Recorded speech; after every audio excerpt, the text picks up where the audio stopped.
Council Meeting today, Tuesday, April 12th, 5:02 p.m. It's the regular meeting for the City Council, as well as the Council acting as successor agency, redevelopment agency, Rialto Utility Authority, and Rialto Housing Authority. Madam City Clerk, roll call, please. Mayor Robertson. Present. Mayor Pro Tem Scott. Present. Councilmember Caracellos. Present. Councilmember Perez. Present. City Manager Marcus Fuller. Present. City Attorney Eric Bell. Present. And Madam Mayor, and if Raphael comes into, Councilmember Raphael comes into closed session, can someone let me know what time he arrives, please? Okay. All right. So with that, I will ask if the city attorney would like to lead us into closed session. I'll be happy to do that, Mayor. We have 4 items on your closed session agenda for this evening. The first is a conference with your real property negotiator. It has to do with the surplus Caltrans parcel as described on the agenda. You also have a conference with your legal counsel with regard to 3 items of potential litigation. You have a conference with your labor negotiator, and you have a public employee performance evaluation title city manager. I don't believe that there are any questions or comments from the public with regard to closed session, so you're able to recess into closed session now. Thank you. So if there's no other questions or comments, can I entertain a motion to move to closed session? So moved. Second. It's been moved by Councilmember Perez, seconded by Councilmember Caracellos. Any objections? Hearing none, we are now in closed session. Thank you.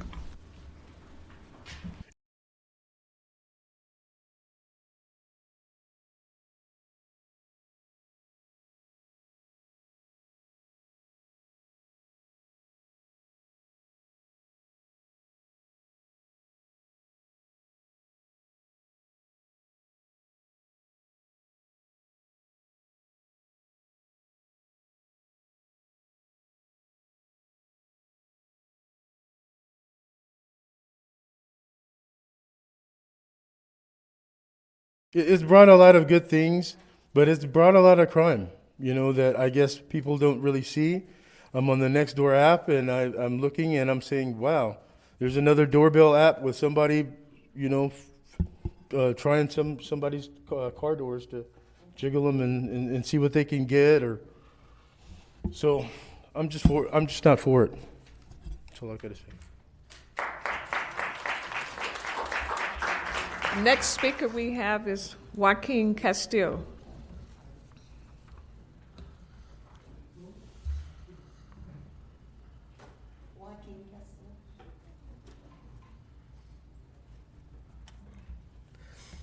Hi everyone, I'm City Council community members.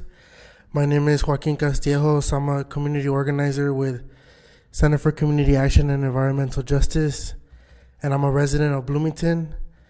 And even though I don't live in Rialto, I'm here in solidarity with the community of Rialto fighting the development on Pepper Avenue in North Rialto. We're facing these same problems in Bloomington. The same problem of warehouses coming in, thinking they could take control of our communities, take all the space we have, and then leave us with these poor, paying jobs, leaving us in close proximity to these pollution, to these diesel death zones. And, the city council has time to make it right. The community of North Rialto, or all Rialto, doesn't deserve any more warehouses. We deserve green zones, retail spaces, grocery stores, sustainable developments, community gardens, something that could benefit the community, not this warehouse. The community came together and, came up with that general plan for the city that included having that area zone for commercial and residential and retail, and that's how it should stay. It's an injustice that, developers could come in, buy land, change the zoning, and put warehouses wherever they want. I don't think that's fair for the community. I don't think that's fair for the future generations that are going to be growing up in Rialto. And I think what should happen is that the zoning stays how it is and the community comes together and decides what they want in that area. Environmental justice is fighting for our environment, not only, physical, but social, economical, all the types of environment that we interact with every day. The environmental justice is making sure that we're able to thrive and prosper in the environment that we're in.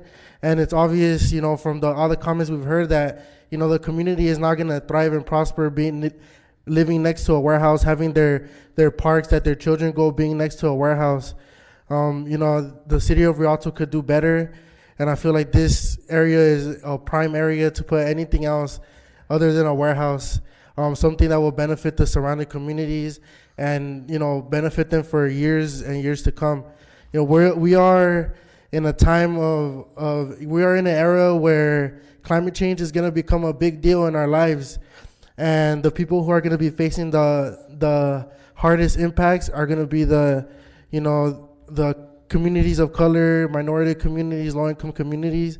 And having warehouses, these developments that are not going to be sustainable in the long run next to our communities is an injustice when we know that we're going to be having to,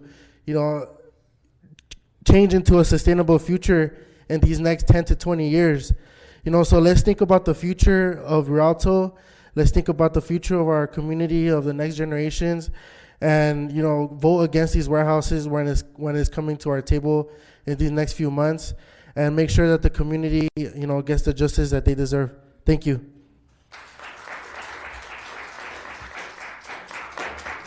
Next speaker we have is Marvin Norman.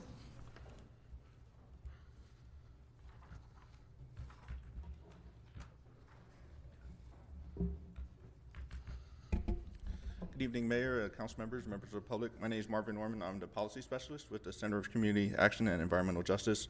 Also a previous Rialto resident, unfortunately not one at the moment, but lived here before, and so I'm very familiar with the site that is under discussion. Well, not for you guys tonight, but we're here in solidarity with the community to speak on the issues. As others have said, this is a site that the community went through a process and created a specific plan for. And I've been part of several specific plans around the region, and these take a long time and they take a lot of involvement. So it seems, kind of like a backhand to the community if the community is going to be told that, hey, the developer comes in, they want to do something else, and so we're just going to throw out all your input that's gone in over the last few years. So we hope the City Council not take that action and just go ahead and honor the community's wishes. I know earlier, a few minutes ago, someone read a proclamation declaring Earth Month this month, and Earth Day is coming up. And so as in solidarity and in thought of Earth Month, as others have pointed out, there are a lot of environmental issues that come with warehouses. As we all know, living in this region, as we've been inundated with influx of warehousing over the last decade or two, we've just seen more and more of these facilities pop up, and the community is dying. We have these diesel death zones that are that have exacerbated already a bad situation in the region from our air quality from years past. And we thought it would be getting better, and then the industrial expansion has happened and kind of erased all the gains that have been gained would otherwise have been provided. So we hope the city would take these comments from the community and into light as they move forward with those projects and respect the process that's gone forward. Thank you. Thank you.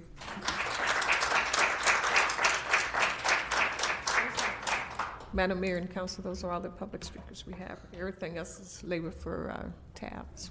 All right, thank you. Okay. That concludes our oral communications.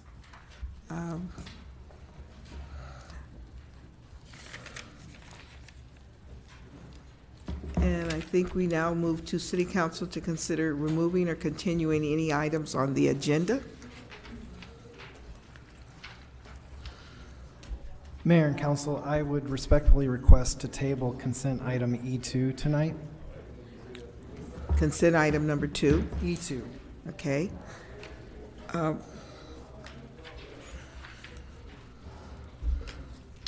And Councilmember Carrizales? Yes, thank you, Madam Mayor. I will be recusing myself and not voting on tab number 2 due to a conflict of interest for my business at the Renaissance Marketplace. Did you have something? Your light was on. Okay, I'm sorry. Okay, and you said pull, no, he said pull number, it was consent what? Consent E2. D2? E2? E2, I'm sorry. And also, when we act on the consent calendar, I would like to note that I will be abstaining from one of the items dealing with the vouchers, and it's voucher number dated March 23rd, 2022, bank code number 222677, and that is to the National Council of Negro Women, Workforce Development, Job Training, invoiced and paid $2,239.51. And I believe, if I'm not mistaken, following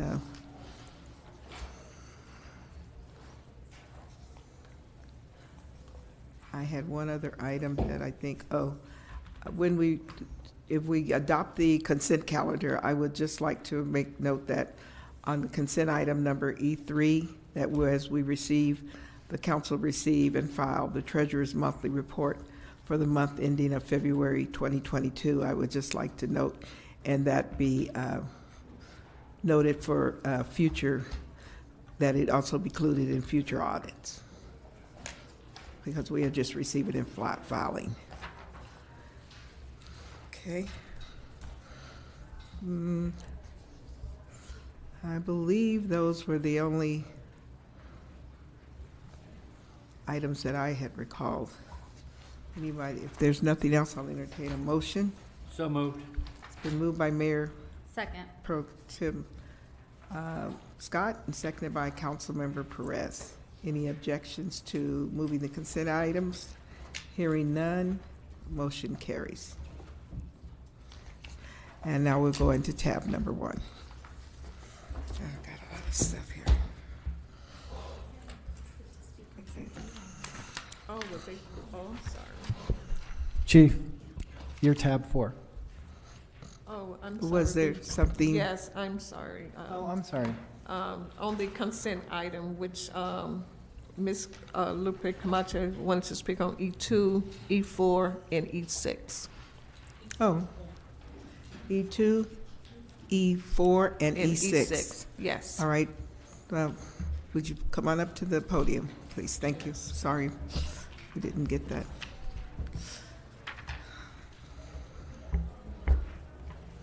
Thank you, Madam Mayor, members of the council. Thank you, Ms. McGee, our city clerk. Sorry about that. I was outside and I didn't hear if any of these items were pulled from I think the E2 agenda. was pulled. E2 was pulled, okay. Was Is pulled. that the only one? Okay. Yes. So I'm going to go ahead and just speak briefly on E4 and E6. So E4 is a similar situation as E2, but E4 deals with construction management. So I'm doing my due diligence as a resident with some project management, engineering background and knowledge and experience. I want to do my due diligence in letting you know that I see that these contracts are being approved without any particular dollar value assigned to them. There's purchase orders that are going to be issued as services are going to be requested, I'm assuming, by the department and by the individuals that are listed, the project manager, the capital projects manager, and so forth and so on. But my concerns, I have a few concerns, first of all, regarding the limit of the purchase orders. I want to recommend that there be a limit put on purchase orders, and those amounts be sent through higher level management before those are approved for services. I want to recommend also that there be implemented a methodology for documenting as well as recording how these purchase orders are being requested, why they're being requested, the locations are being requested for specifically.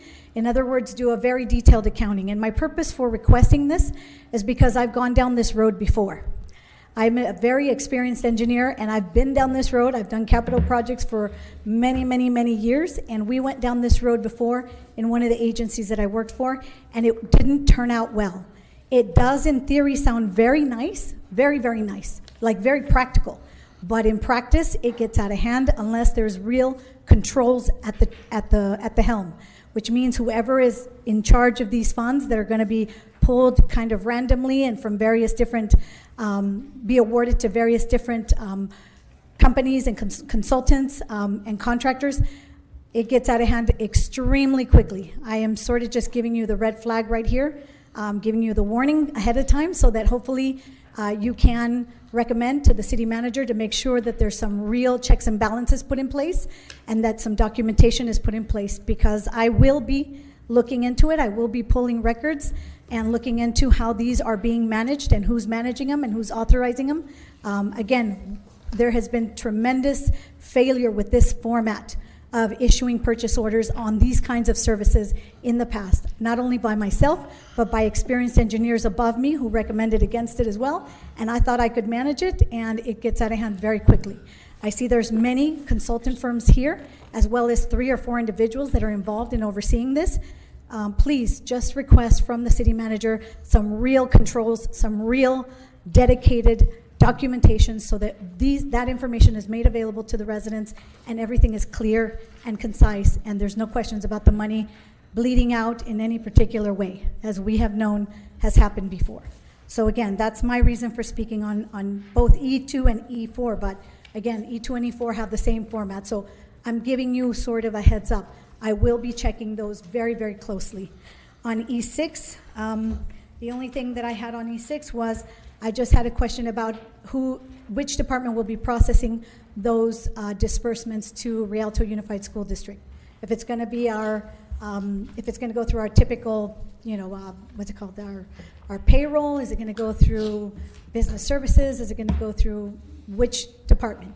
That's also very important for us to know as residents, because again, we also are very involved with our Rialto Unified School District. So I leave you with those questions, and hopefully you can provide us with some details maybe the next time. But at this time, that's all I have. And again, I thank you for your time. Thank you. Thank you for your comments. I'm certain that the city manager can definitely make you aware as to who will be handling as the fiscal agent for the department. And I will say that I'm glad you did come back up, because I knew that I too had wanted to make some comments on E2 and E4, but we pulled E2. But I was more concerned, and I spoke with the city manager about this. I would like to, in the future, and I hopefully not stating it publicly this time, is that when we are looking at this, I would love to see a diversity in the selections, whoever's serving as the sorting, because we did this process with both an E2 and E4 with just all internal staff. And I think that sometimes bringing in some external professionals from other agencies gives us a different, maybe gives us an added perspective. So those are some things I was concerned with, because then I would like to, now that if we're acting on it, I would like to see the rating sheets, especially on as it relates to E4. So thank you for those comments. And I didn't know if anybody else, and I don't believe we have to go back and. The motion stands, Madam Mayor. Okay, thank you. All right, so now we're going to move to tab number 1. I think that's where we were headed.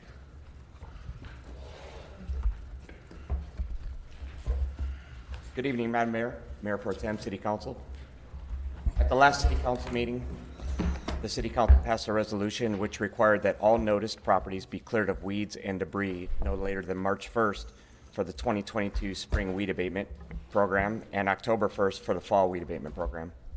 That resolution also set a public hearing for tonight to hear any objections to liens that may be placed upon properties that are not in compliance with the ordinance. I'll note that staff has been working collectively between code, police, facilities, parks to address and lead by example with the city and successor-owned properties. And we continue to coordinate each year for clearance with flood control areas, railway, and Caltrans. Our fire prevention staff has already been out and done a vulnerability assessment on all the mobile home parks in the city and are working with those residents and managers on fire-wise community initiatives.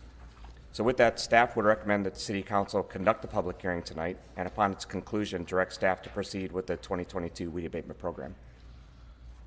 I'll take any questions. Okay, this is a public hearing. Is there anyone who wishes to speak on the item? If not, I'd entertain a motion to close public hearing. Second. It's been moved by, I think, Councilmember Carrizales and seconded by Councilmember Trujillo. There's no objections. Motion carries. I have a question, and I see Mayor Pro Tem has his lights on. You have a question? Okay. Just a quick question. This year versus other years, do we see an increase in properties that we've had to abate in the city versus previous years? So the staff is still out doing, the letters went out for clearance to be done by the May 1st. So staff is still out doing the assessment in coordination with code, facilities, and PD to check on how many properties we need to abate. Okay, when you do that, and I'm not necessarily asking about how many properties you need to abate, I'm asking about, is there an increase in properties that need either our abatement or the property owner's abatement versus previous years? And the reason I'm asking that question, it's kind of related to a comment that a resident made in here earlier about how bad our city looks. Because I absolutely agree with that. I think this city looks terrible right now. And I think there's a lot of businesses, and frankly, the city of Rialto, that are not doing their job. If we want to talk about weed abatement, there's all kinds of weeds growing up in our streets and our sidewalks that need to be abated.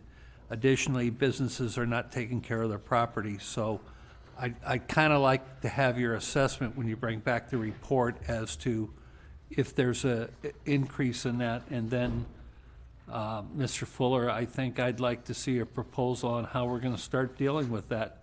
Frankly, I think we should be abating trash on private properties, commercial properties. For instance, the Stater Brothers that was referred to that looks like a garbage dump, which it does.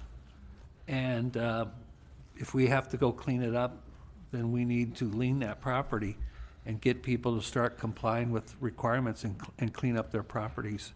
And it's commercial businesses all over the city. And it really looks bad.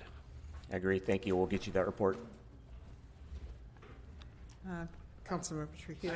I agree with a lot that has been said already, but I also wanted to draw attention to even like some of the properties and facilities closer to the city lines. They tend to kind of be ignored a lot more as well. So I just wanted to draw that attention, as well as making sure that our own facilities here, our government facilities, are also being taken care of as well. Absolutely. Thank you. Okay. Yes, I think the comment that was made by the resident in reference to the city in general, living in that general area, I'd have to agree as well. But I think to the point that we've raised, and I raised to the city manager, is we have to have a process where we notify the property owners, this is private property, but notify them of our expectation. And it seems like we're not using our community compliance to really address what looks like pretty much health and safety issues or sanitation issues. And then I know that I read, but I'm reading this report, where I've asked that we look at increasing the number of times we abate. But as I read through it, and I read it in your summary, but I don't really see it here. So I wanted to make sure that we're working on that, and we have the periods that it's not stated here. We're going with what we basically have right now. Am I correct? Yes, ma'am. And so you said we abated 57 parcels last year. We have 575 vacant parcels, this year, or that exist, but we're only doing 57 of them. We abated, but we're comfortable in assuming that they're staying pretty much on the other 500 and 500 plus, I'll say, empty parcels, because the lots they're left unmaintained. There has debris in them besides just the weeds. So I think we do have to figure out how we step that up, but I would like to make sure that we have a commitment when we know that we're going to implement abating 3 times a year. So that's something we'll have to work with the city attorney on the municipal code changes. And I'll say that the new city staff we have in place with the parks, code enforcement, and facilities, we're having more meetings now than I've seen in the last 5 years collaboratively to work on these issues together in that one Rialto model. And so, Chief, don't say that, because if we've been doing them in the last 5 years, we haven't seen any improvement in our last 5 years, because people shouldn't be coming and saying that it looks worse. But that said, I would like to know how much time it's going to take to write this change in the municipal code and update it and get this in place. Are we going to be looking at 90 days, 6 months?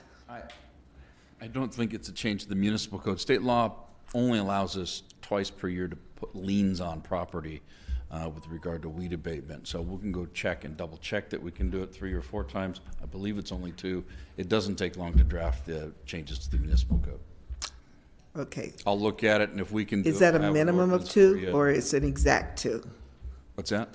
You said state law said that. I said, do you know if that's a minimum of 2 or an exact 2? Is that I what you're believe the quoting? limitation is twice, but I'll double check that. Okay. And if we can do it more, I'll put together an ordinance and amend it. You'll have it back here by May. By May, before May? All right, thank you. All right.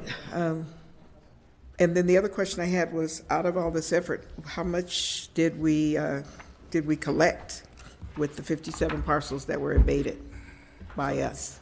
Is there? of the properties abated by a weed abatement contractor, they're all recoverable, and we recover those funds as about $18,000 for the fall of last year, and then we expect it to be similar for this season, and that's all recoverable on the tax rolls. Because that's used, yeah, off Right. the tax rolls, so, but it wasn't stated in here, so, okay. So that's recoverable back to what we're putting out. And we're putting out 50,000? Is that what I read? ma'am. Yeah, and we're recovering 18,000? No, 50,000 is for the year, and then we do it twice a year. In the fall was about 18,000, and we expect it to be about the same, so we'll be probably, try to be under the cap again. That's about 36,000. Yeah. Okay, all right, well, it would be nice to see the reflections of what we've recaptured and that comes back in from the tax rolls on this lien effort in relationship to this line item. Anybody else? If not, can I get a motion to? So moved. It's been moved by Councilmember Trujillo, seconded by Councilmember Perez. Any objections? Hearing none, motion carries. Next item is the public hearing for the appeal of the Planning Commission's decisions, and I believe Mr. Gonzalez, you're handling that. Good evening, Madam Mayor, members of the City Council. I am Paul Gonzalez, the Community Development Manager. Before you tonight is an appeal of the Planning Commission's decision on January 26th of this year, 2022, approving conditional development permit number 2021-0002 and precise plan of design number 2021-0002 as well, for the development and operation of a 2,400 square foot fast food drive-through restaurant on an approximately 0.64 gross acre site.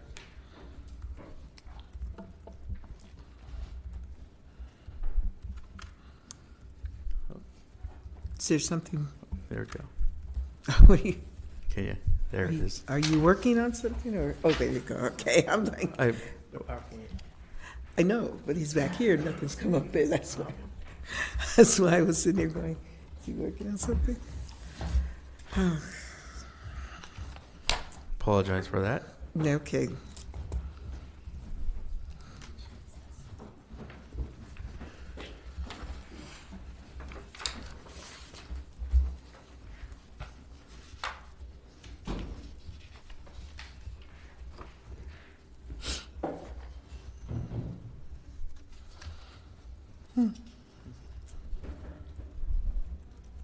Okay. So I'll continue with the location of the site. So the site is currently located on the southeast corner of Cosmelia Street and Ayala Drive. As mentioned, the structure is 2,400 square feet.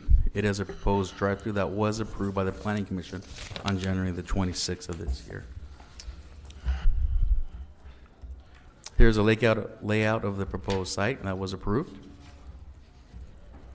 You would have access from Cosmelia and go south into the drive-through, and it would circle around the building. The architecture that was proposed for the building is a contemporary modern architecture with lots of different types of materials, including a stone veneer. A traffic impact analysis was proposed for the project and was completed. It was determined that it would not generate traffic, and it'd be an insignificant amount of traffic for the project.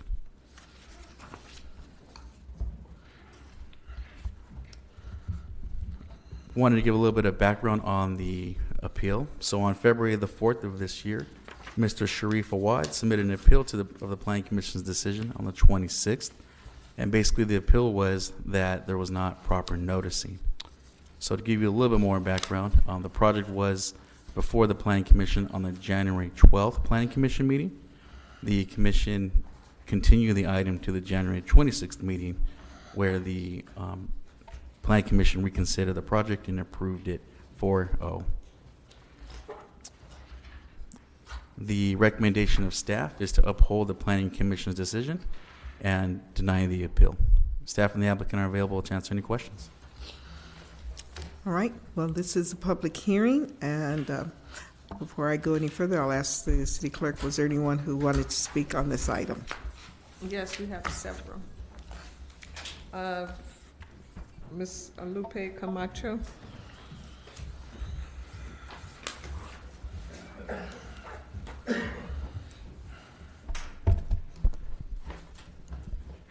Thank you very much, City Clerk and Madam Mayor, members of the council, fellow residents and staff. The reason that I'm speaking on this item today is that I was contacted by a couple of residents who live near this location of this development. They contacted me with concerns of traffic. Basically, they just relayed to me that they were concerned about the amount of traffic that this development was going to create, and that they didn't feel that the information provided in the Planning Commission meetings was sufficient for them to be able to support the project, and they made it known to the Planning Commission. I went back and I researched the project. I looked at the Planning Commission meetings. I asked for the recordings of the Planning Commission meetings that occurred back since December and the 2 in January. And I found that in December there were concerns that were brought up both by the community as well as the commissioners about this project. Concerns about the cumulative effects of the traffic that is being generated or would be generated by this project. So it went back January 12th. They said, go ahead, put your info together, told the developer, I'm assuming, put your info together and come back on January 12th. They did. They came back on January 12th, but again, they did not have the data again. And it was at that point that there was a vote that was taken, and it's in the staff report, regarding the vote to deny the project. 4-0 voted. 2 were absent, and one position was vacancy. And so they voted to deny it. And again, because it made sense. If you hear the recordings, it makes sense that the information did not come back to the Planning Commission as they had requested it. Again, the cumulative effect, the level of service and how that is affected. If you look at the traffic impact, traffic analysis that I did pull as well, you will notice on the last page, it talks about not having done this analysis using the VMT analysis because the city of Rialto is currently not in compliant. We don't have guidelines, and that's unfortunate. That's very unfortunate that we don't have those guidelines. Going further, then for some reason it came back on January 26th to the Planning Commission again, and suddenly it was approved. I listened to both recordings, all three recordings, and at no time was that information ever brought to the Planning Commission or the commissioners. Commissioner John and the chair of the commission, they were very adamant about the fact that they were very uncomfortable approving this without that cumulative information. That cumulative information could have been gotten very easily had we had our wonderful traffic impact analysis guidelines. City of Rancho Cucamonga has got them already. They have adopted them. They have them available. They're free. We can look at them. We can mimic them. We can copy them. I mean, it's not that difficult. The other cumulative information that we did not have was what they were asking specific. So Rancho Cucamonga has this wonderful resolution, 2020-12, where they've approved traffic impact fees, transportation fees for developments throughout the city. And they did this wonderful thing where they actually took all of the development, all of the streets that need improvement throughout the entire city, totaled them up, and came up with an equivalency based on dwelling units. And they're able to assess fees. Based on that, this project should be more in the park of about $55,000 in transportation impact that they're going to bring to that region, not the $35,000 that was calculated. Again, we are not in compliant, and I would recommend highly that we do not approve this project to move forward until we become compliant and can provide something like this for the traffic impact engineer so that they can run it. And once they run it, if everything's good and all the numbers are there and the level of service is available for everybody to see, because that's what's missing. There's no level of service information. There's no knowledge of how these few, the staff member said, oh, there's only a few traffic, but that could be the drop that overflows the bucket. So we need to know if that's the case. Is that going to be the case? And the only way to do it is through an actual analysis, which we are lacking. And again, like I said, Rancho Cucamonga's got their beautiful documentation online. We can access it. We can take a look at it and generate our own very quickly without much hesitation, without much problems. Again, an engineer providing you this knowledge, because it concerns me when residents are calling me saying traffic is already bad in that region. We barely can stand getting through there. It's going to make it even worse, and we're so concerned about our families and our quality of life. So I wanted to bring that to you, let you know that that is what I found out. That is the research I've done. I'm more than happy to share it with the engineering department and give it to them so that they can take off with it, because it's all there. There's really it's a no-brainer, really. If I was able to calculate them, and I'm just pulling info off the web, they should be able to calculate them easily and do it the right way with following the CEQA guidelines. So anyway, thank you very much. Thank you.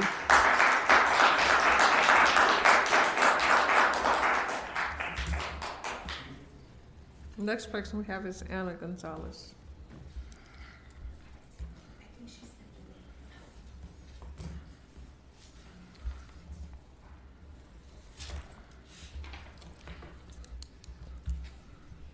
Next person we have, I'm going to spell his name.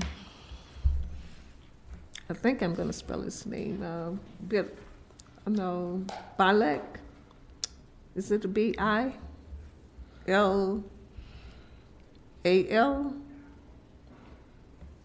I think it's coming up. Oh, writing is horrible. Sorry. Thank you. Thank you, Madam Mayor. Remaining council members, thank you for giving me the chance to speak tonight. My name is Bilal Milbis. I live at 1008 West Tibbet Street here in Rialto, and I am here with my father and our partners to discuss this proposed project on the southeast corner of Ayala Drive and Casmalia Street. So we own a plot of land that borders that proposed site to the east and the south. So we're adjacent to that land. I don't think the map is up there anymore, but I don't know if there's a way we can go back to show the image of that plot. But we border that land to the east and to the south. And just to give a little background on how that land is broken up, the proposed site is about 28,000 square feet. That is before city dedications, while our plot is about 68,000 square feet. That is after all the city dedications that we've already worked on. My father reached out to the owner of that land about 6 months ago And he wanted to see if we can maybe find some common ground on how we can develop that land and what we can do with it. But they just let my father know that they wanted to get the land developed and then potentially sell it. However, we still believe that we can find some agreement on how to develop that land, which would then include a sewer and utility connections for the whole project, and then from there, a common area agreement for the landscaping and the maintenance of the area.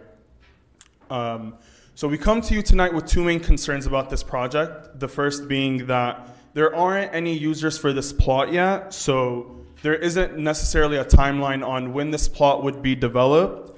And you did show a traffic study, but until you know exactly what the business is going to be there, you can't really say how much traffic is going to be affected in the area.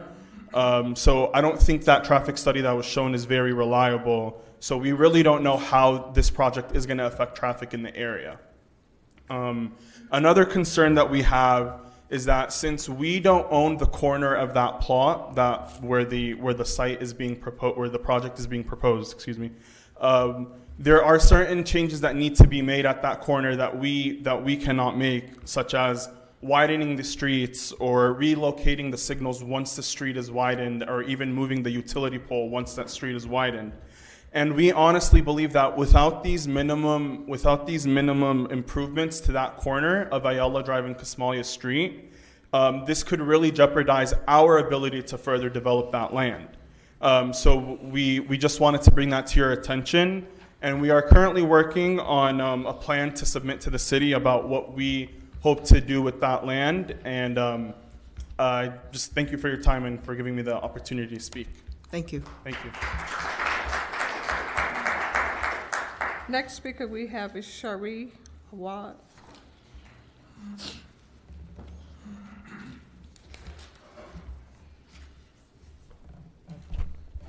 Good evening, Mayor and members of Council.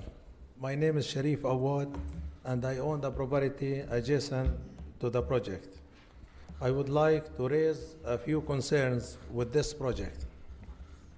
However, let me start by stating that I am not opposed to development in general, because I own a development company and I pride myself to do quality development and always working with jurisdictions to ensure that my projects have the least impacts to the neighbors. My concerns with this project are as follows.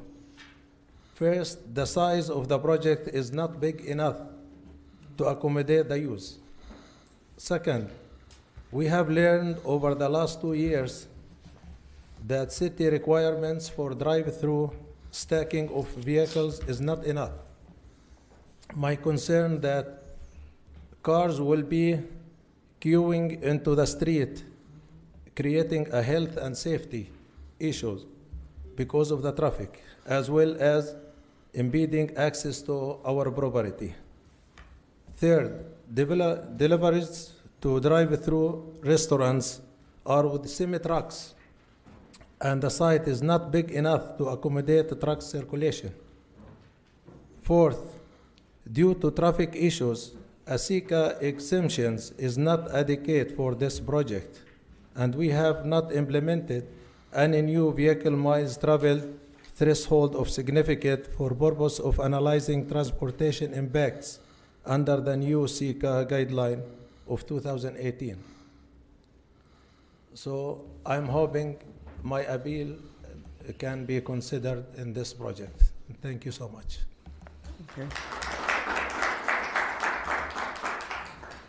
Next we have is Mohammed Awad. Okay, he's not speaking. What he said? He said he's not speaking. Carmelo Rufo.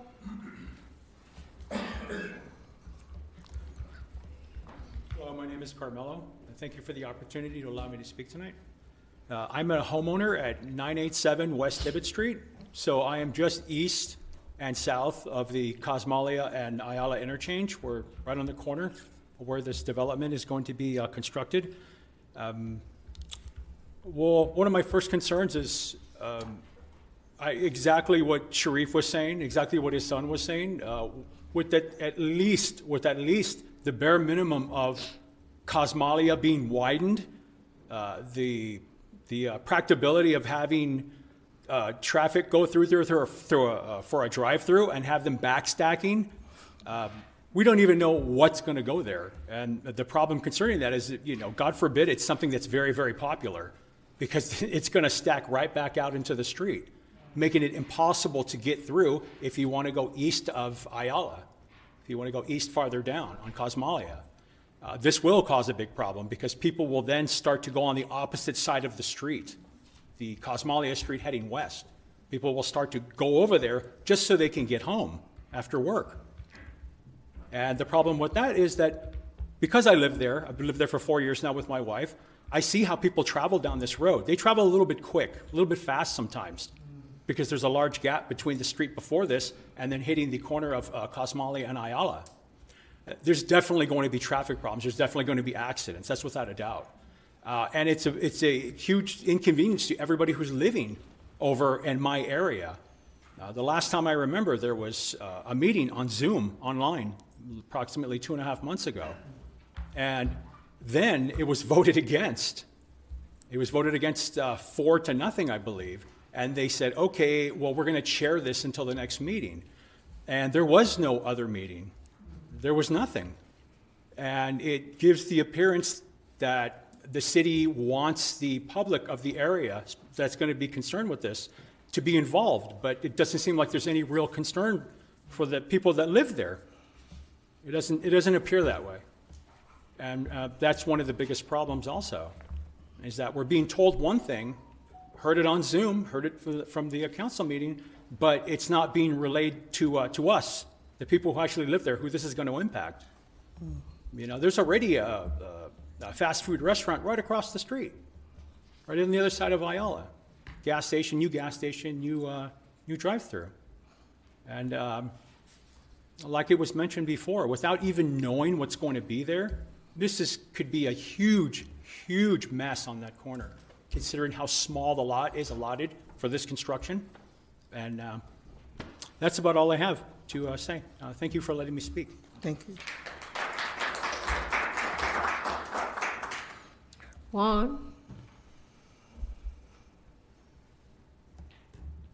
Who? I think it's Juan. Juan? Yes, last name? First name Jack. Jack. Okay. Good evening, Honorable Mayor Robertson, Mayor Pro Tem Scott, council members, treasurer, and Chief Kling. I see you on the corner. We're owners of 962 West Tibbet Street, approximately, I want to say, no more than 200 meters from the corner of Ayala and Cosmalia. And I apologize, I don't have anything formally written. As a human resource mediators, that's pretty unheard of, but that's kind of the point. I have no idea what's going on. So after the last Zoom meeting that we had, and like this lady elegantly put it, usually, there's compliance and there's standards that we have to follow. But for this project, it's absent. You don't see anything. I can't find anything. The only thing that we hear of is from the builder himself, because they have their interest in it, and I understand that. I'm here, I'm not objecting any kind of retail projects or anything. I'm just here to express my concerns. And luckily, I don't have any kids now. Our kids are all grown up men. I wish they were playing in the streets. But, the street, that corner, does not even have a sidewalk. The other side, the opposing side, has a sidewalk. It's pretty safe. Now there's, a bunch of kids in the neighborhood. They're running around the streets, especially they have a bike lane.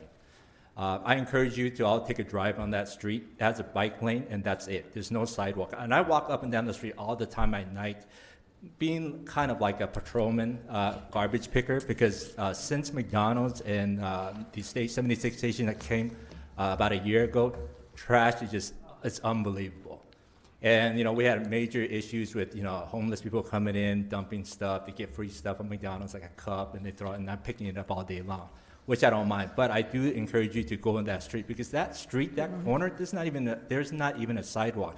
I mean, I drive a clown car now. I drive probably the smallest car on earth, the Chevy Spark, and that barely fits in that lane after making that right. Imagine some of these guys driving the trucks. I mean, when you make that right, that's it. And imagine if there's a drive-through, there's no way to yield going, people that's making a right going around. They're going to cross double yellow for sure. And that's going to be a disaster. And my only concern is for the city, not for just now, but for the future. Once that development is done, what's going to happen? I mean, you're going to have litigations go up because of accidents. You're going to have civil lawsuits. And then not only that, you're going to cause a big headache for our police department. And not only that, since the year and a half since the 76th station and the McDonald's has been built, crime has gone up. Crime has gone up. I mean, our neighborhood don't want to burden the police because we already know the police have their hands, tied enough things to do. In the last year and a half, we already have 3 break-ins and 3 thefts in our neighborhood. And not only that, but we actually stopped 2 thefts and 2 thefts that happened because, like my house is around the corner, the first house. I have 3 cameras pointed in all directions. So all of our neighbors, we band together. We have text and phone. As soon as we see something, we run out. For example, 2 nights ago, me and my neighbor Chris, we ran out because there were some guys doing donuts in the street. Well, we did report it to police, but the police, all they can do is just come by afterwards. But the crime and the foot traffic has gone up substantially. And I know that the builders are saying, the traffic is light. I don't know what report they're taking. I just suggest you put a camera up there and see the type of traffic that's going on there. Because, coming from my point, I don't need to have a report to see what's plain in sight. That road is congested. It doesn't impact traffic now since the 76 and the McDonald's come. That's just unbelievable. So you're telling me that the gas station and the McDonald's are going to go out of business in a couple of months? I mean, it's significantly impacted, already picked up. And so we want to make sure the community is safe, and not only for now, but for the future, to minimize any kind of headaches we're going to have. And God bless our police department. We don't want them to have any more of these headaches, patrolling our neighborhood. And I just hope, I do have faith in your wisdom and your judgment to do what's right, because literally, I have no idea what's going on. Besides, the builder knocking on our door. Usually, we can see paperwork and stuff, but they said, that from the last Zoom meeting, they said they were going to reach out to the community to work with us to develop a project that's suitable for everyone. I haven't heard anything. I only heard, Sunday, somebody ringing my doorbell said there's a meeting today. I'm like, wait a minute. Then the meeting from the previous said that we're going to get together and work out something that's, that's safe for the community. But I'm not against anything that, whoever's going to develop, but it has to make sense. Safety has to be on the top of the priority list. Because right now, any of you I recommend driving down that street just for yourself. Just judge how you're going to make a drive-through on that little corner. Doesn't even have a sidewalk, let alone, enough for 2 people to walk side by side, having a big car parked there, driving into the community. So I thank you for your time, and I hope, you use your best judgment to do what's right for the community. Thank you. Thank you. Next speaker we have is Chris Rodriguez. I'm sorry, who did you? Chris Rodriguez. Yes. Thank you and good evening, especially to our great public servants in the city of Rialto. I'm also a resident of Rialto. Jack has already told you everything because somehow Jack and I would usually go out of our homes, especially when there are situations, just like 2 nights ago, on Sunday night, just between 8 o'clock and 9 o'clock in the evening. We were all just about to sleep. I'm a senior citizen, and I sleep early.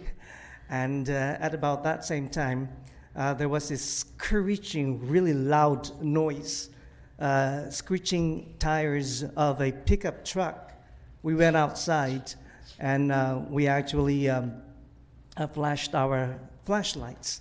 And it was as if this guy was carefree, doesn't care at all about the community.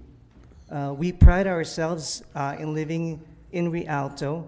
3.5 years ago, we moved over to Rialto from the hustle and bustle of the city of Los Angeles in the Silver Lake area. We fell in love with Rialto. Families actually friends and relatives come by and take pride that we chose Rialto as a city that we have moved in because of fresh air, clean surroundings. That was 3 years ago.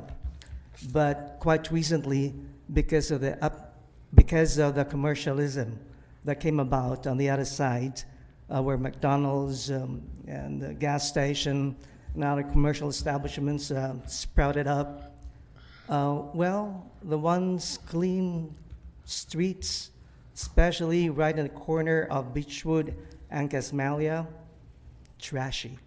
Every morning as I clean up, as I actually take care of my plants, I have to pick up trash, McDonald's trash, bottles and soda cans. And for all you know, I myself actually have called up the city several times because of unknown cars parked in our very quiet neighborhood. And lo and below, these cars are actually not from our area, and they have been just left there.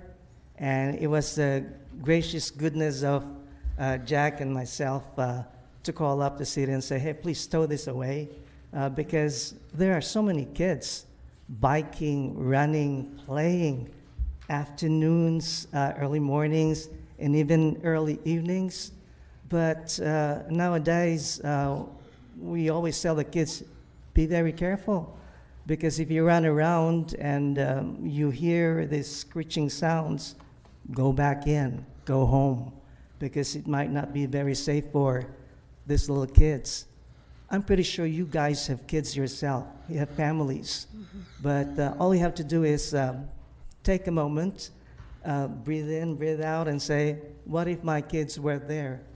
And this screeching car that just did these 8 circles or tire circles in the cross streets. What if your kids were there? And unfortunately, that night, Sunday night, just right after the screeching car, there was a patrol car that drove by nonchalantly, didn't do anything. I thought that he was chasing the truck, the pickup truck, but no. So I still want, as a senior citizen, I still want to have quiet nights. But with that proposal, I don't see, or the unforeseeable future is a little bit dim.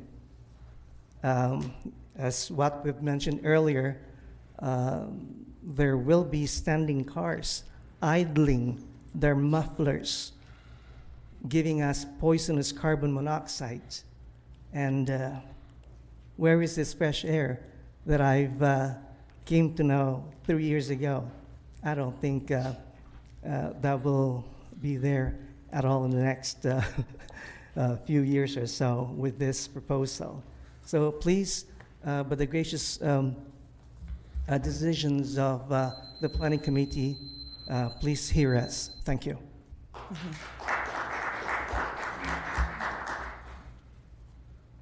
That's all we got. It has to fill out the recommendation. Okay. Well, this public hearing, and those were the comments. If there's nothing else, I'd move that we close the public hearing. Second. It's been moved by Councilmember Trejo and seconded by Mayor Pro Tem Scott. Any objections? None. Closing the public hearing. I see Mayor Pro Tem, you have your light on. You have questions. I have a lot of and questions. I have questions as well. So you can start yours. First off, can somebody in staff address Ms. Camacho's comments and, well, just address her comments? We do have our city engineer here who could address those comments. Councilman. I'm the Mayor Pro Tem, by the way. Mayor Pro Tem. Thank you. I did also want to state while he comes up here, there were a few comments that were made in regard to off-site improvements. There will be sidewalks that'll be put in, parkways put in. The location of the drive-through is as farthest east as possible on the site, which will allow for try to keep the traffic away from Ayala and Casmalia. and there is a minimum of a 10 car stacking distance on site. We don't currently have a standard for stacking. A typical one is a minimum of 7 cars. This says 10, and it looks like there'd be opportunity to allow for additional cars on site if they would navigate around the parking as well. So wanted to make those clarifications, and Dave Hammer, our city engineer, is here. Thank you. Good evening. I'm David Hammer, city engineer.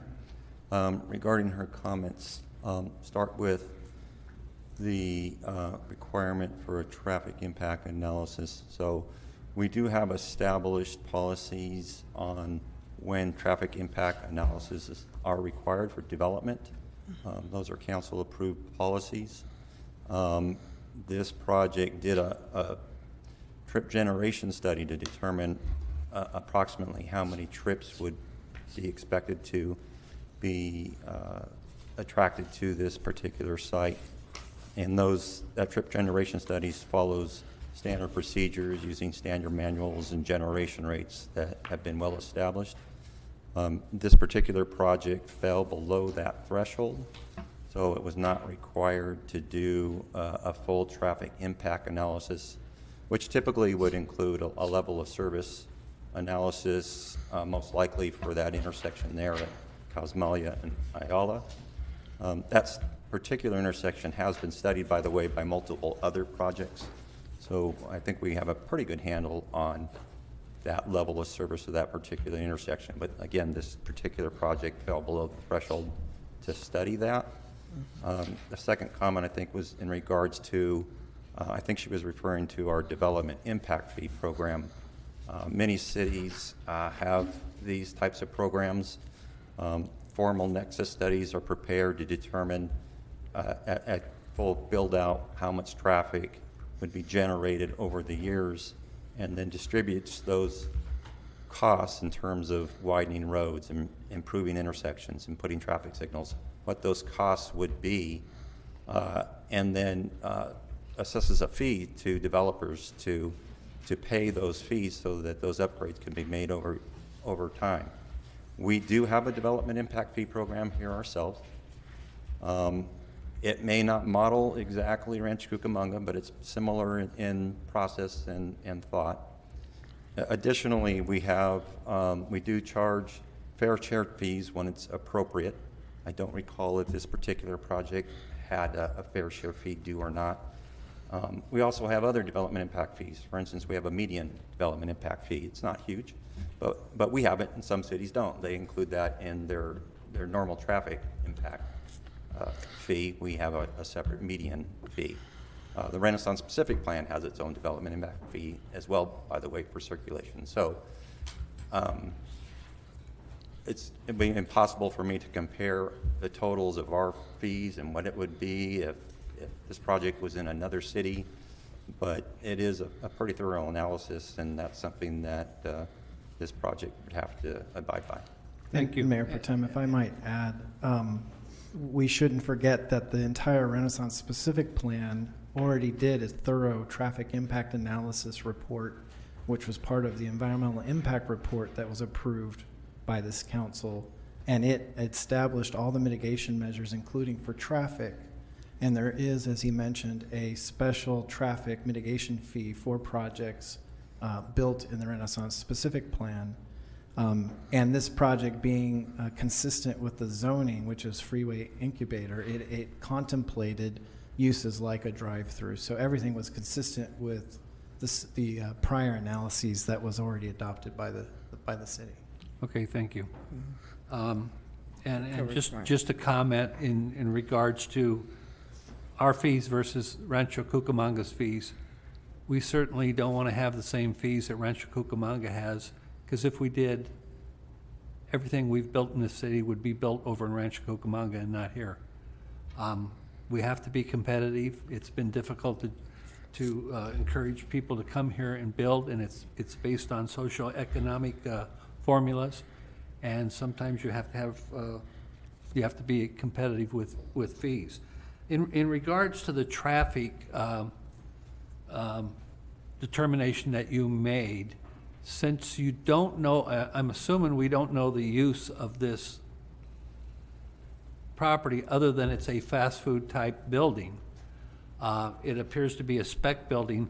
How did you determine the number of trips that would be generated, and what was the basis for that?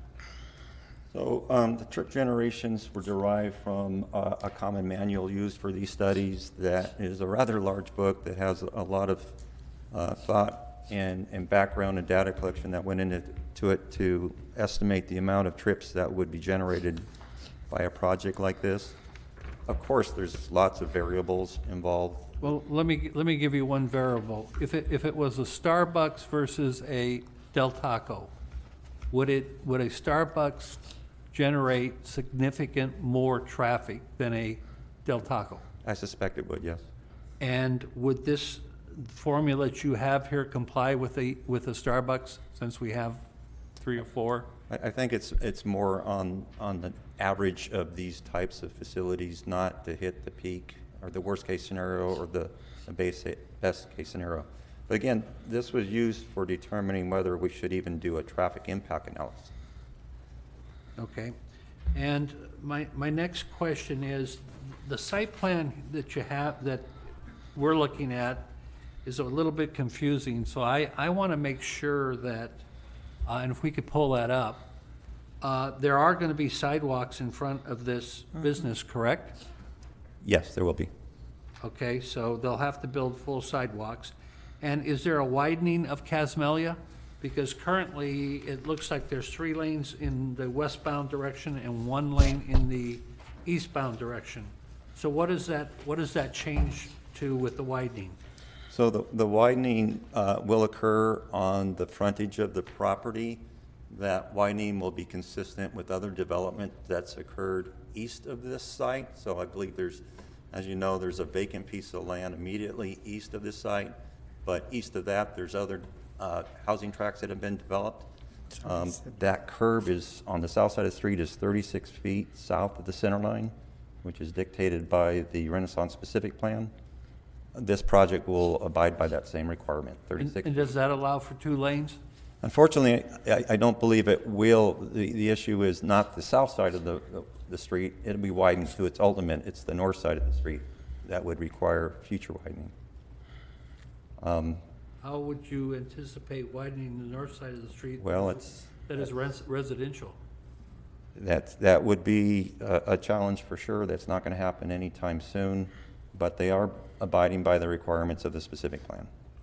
Okay, so that was all based on the specific plan? Correct. The other issue is that the specific plan requires a raised median. It's not likely that this project or any project anytime soon would build a raised median there because of the additional space it'll take. Okay. There's not room for that. Just for a comment related to all this, I have never believed that the specific plan should have shown this property being converted to residential, from residential to commercial. I thought it was a mistake from day one. I still continue to think it's a mistake. I just don't believe that commercial belongs on this side of the street.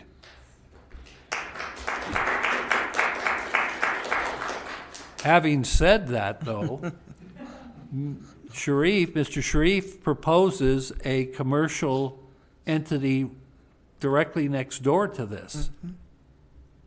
Does staff know what the proposal is of that commercial property? Nothing has been filed yet. Yeah, would you be able to tell us? Do we have to open up the public hearing to allow that? I believe we do. Hold on a minute. Hold on. Mayor Pro Tem, the council can ask questions of members of the audience or applicants without having to reopen the public. Okay, since he's the applicant, okay. So what is your proposal for the property? The applicant, he's the. The zone actually was freeway incubator from the beginning, from day one. And I used to own the property, all the properties from Ayala to Spruce. But we changed the zone for 75 to 80% of our project to residential to match with the neighborhood. And we left the corner, which is a little bit above an acre, after we talked to the city and to the planning commission, to the planning department, and we thought that it will be helpful for the area to leave a small portion in the corner to serve the area with the commercial need that they need. But after taking in consideration the safety of the neighborhood, the safety of the street, and do all the dedication required and widening the street. So in order for us and for them to widening the street, we have to give additional dedication, and we are willing to give, and the signal must be relocated, and this is the only way to widening the street and make it safe to the neighborhood and to the residents. But my question is, what are you proposing to build on your property? That you would build. Some of the options that we are thinking of now is a gas station to help the area and the community. Which would generate more traffic than a fast food on the corner? We are going to do a complete study and comply with the study and widening the street the way that it's supposed to be. Okay, I don't want to talk about widening the street right at this point. Yeah. I just want to know what you're proposing for the commercial property next door. Yeah, you know, It's a gas station? Yeah, I could have built a warehouse in that area. I used to own 6 acres, and the zone allowed me to build a warehouse.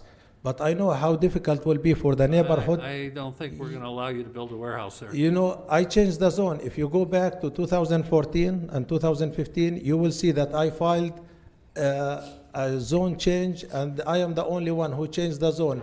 Okay, but your proposal is to build a gas station next door. Yeah, because this is in only 1 acre that I left in my 6 acres that I could have done commercial. in the whole area. Okay, Yeah. thank you. That answers my question. Okay, thank you. Staff?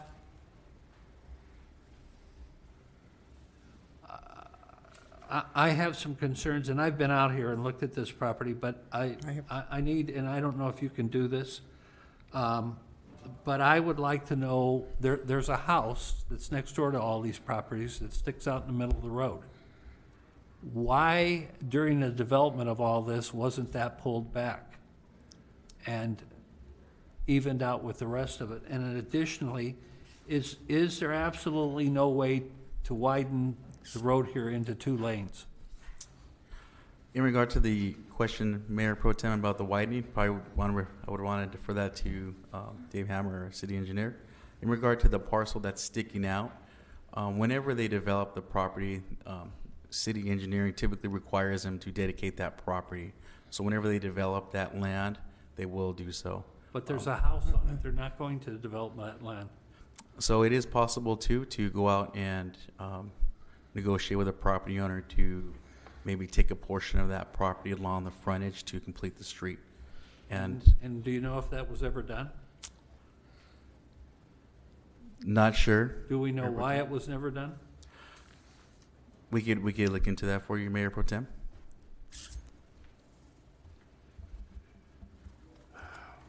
Well, who would have? No, go ahead. You finish your questions. I just, I have concerns about having only a single lane there. I really do. And I was under the impression, Mr. Fuller, that it was going to be widened. But if it's not widened enough to have 2 lanes, or at least stacking, if you needed stacking, that does present a little bit of a problem. But, you know, I don't know how we can be against a fast food restaurant on the corner if we're also going to allow and entertaining to allow a gas station next door. That creates the same scenario that you have to the west of the property. And it's a commercial, and it's going to have traffic no matter what. So you know, like I said before, in my opinion, this should have been kept residential all along. It should have never been rezoned to commercial, but that's what it is now. So I think, I guess my next question, and I saw Mr. Vail, I don't know who was at the Planning Commission from your office. Robert Messinger, who's here today. And he's here. Mm-hmm. But is there a legal justification to deny this project based on what you've heard tonight? Well, we can certainly ask Mr. Messenger, but keep in mind that the reason that the resolution of approval went back to the Planning Commission was because my office and the Planning Department had reviewed this, and it met all of the standards for the Renaissance specific plan, which had been adopted by the council. And when the Planning Commission makes its decision, certainly it has to consider the views of the public, but it has to make a decision consistent with the policy and zoning documents that the City Council's previously approved. And as you've heard, this project met all of the thresholds. And when it went back to the Planning Commission, was that explained to the Planning Commission? Well, we can ask Mr. Messenger that. He was at that hearing. Okay. I will note while he's coming to the podium there that the other thing the council will want to consider in this case is the appeal itself. The appeal here is not filed by the community members, although they've spoken and it's important to listen to their concerns, and you have some broad authority in this case into what decision to make. But the appeal here is by Mr. Awad, the adjoining property owner. Mr. Awad does not bring up traffic or any other error or abuse of discretion of the Planning Commission. His sole contention is notice. That's the sole basis of his complaint in the appeal before you today, is whether appropriate notice was given. And was appropriate notice given? We believe so, absolutely, and I can have Mr. Messenger address that also. But before he addressed that, because we changed staff, I just also, another point keeps being made along with the sidewalk and the widening and a concern about, I think Mr. Sharif is bringing about the lighting and the signal. The signal in this project will be set back, from my understanding, to accommodate, because I think as we looked at that, there is a setback and there's improvements on the sidewalk in that curb area. So staff can probably speak to it when they come back up, but I do recall that there was going to be a need to move some parts of that traffic light back, and it would be part of the project setback. So you can go on and have the attorney, but I have questions as well and comments. Yeah, I like to answer that, and I guess that's my complaint about this site plan we've been given. You can't see existing. You can see the new stuff here, but you don't see existing, so it's difficult to tell what's being set back and what's not being set back. And it was only in some further discussions that it was noted that it did have to pedestrians. Pole and some other things will have. And I also look at the stacking in here, and there's 10, 11, 12 cars stacking. Okay. There's your attorney. Question. Mayor Roberts and Mayor Pro Tem Scott, members of the council. I'm Robert Messenger, Assistant City Attorney with Burke, Williams, and Sorensen. The Planning Commission, or rather staff, prepared resolutions of approval because the project met all of the thresholds and standards. That was presented to the Planning Commission at the meeting in January 12th. The Planning Commission made a motion and voted 4-0 to deny the project.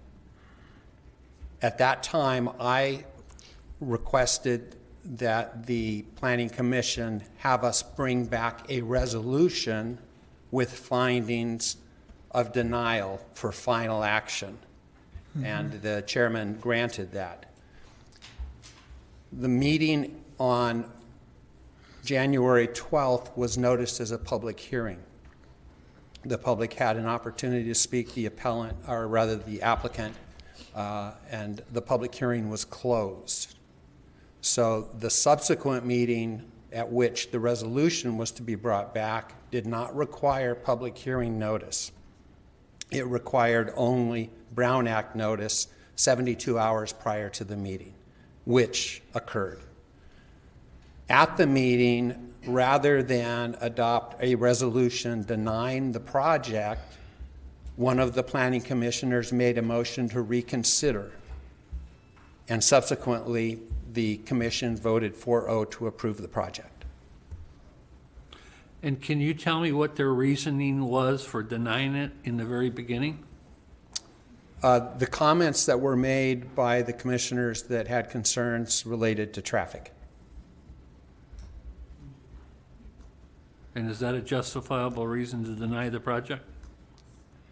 Well, planning commissions have broad discretion, and that is the reason that I asked for the resolution and to come back at a subsequent meeting was in order to deny a project or to approve a project, you must tie the facts and the evidence that's been presented to your decision.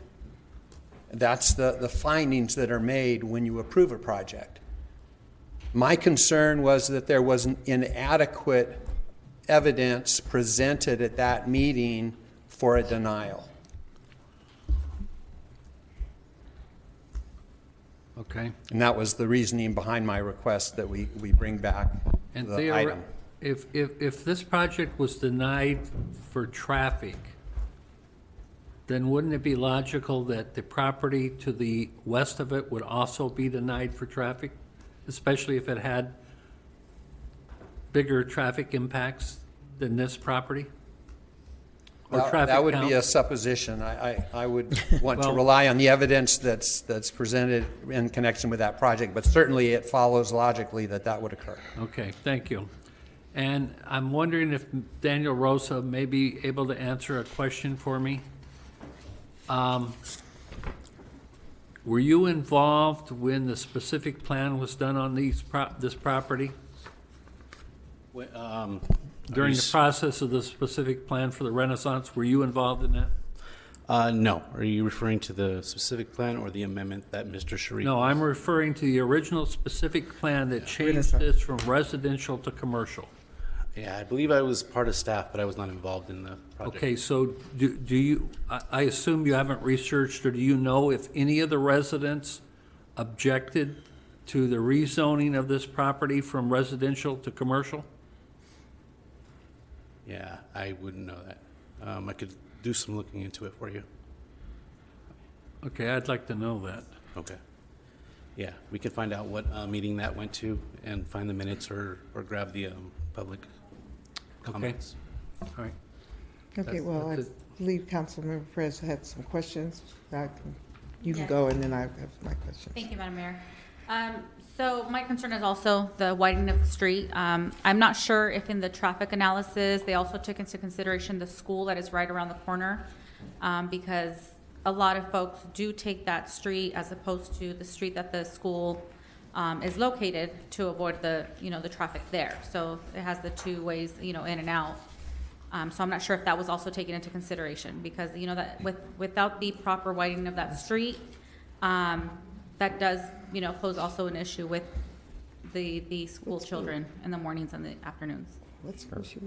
So again, the project, because of its size, generates a relatively small amount of traffic, and in terms of the policy, that it wasn't required to do a traffic impact analysis.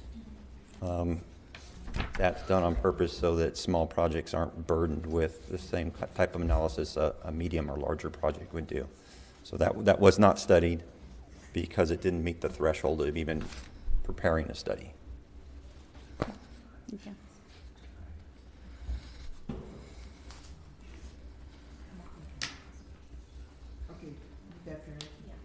No, I was just clarifying, when you said that, I know Cove is in the area, but it's not around the corner. That's, yeah, they come out of Ayala after, but Cove is up at Bonner and Cactus. The next street up, but some folks do Yeah. go through there and come out through there to Right. avoid the traffic Mhm. on Bonner.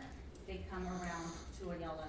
through- Okay, yeah, I was just trying to think about it, because I've driven, I think somebody has constantly said in the audience, we've driven that route? And I've driven it a number of times, and to the point of, if you really look at the layout, once this was rezoned and to the property owner that is indicated that he too would like to put a gas station, I guess the question I also have was, the property is now owned by the present applicant, but did you at one time have the rights to purchase this property, and why didn't that proceed?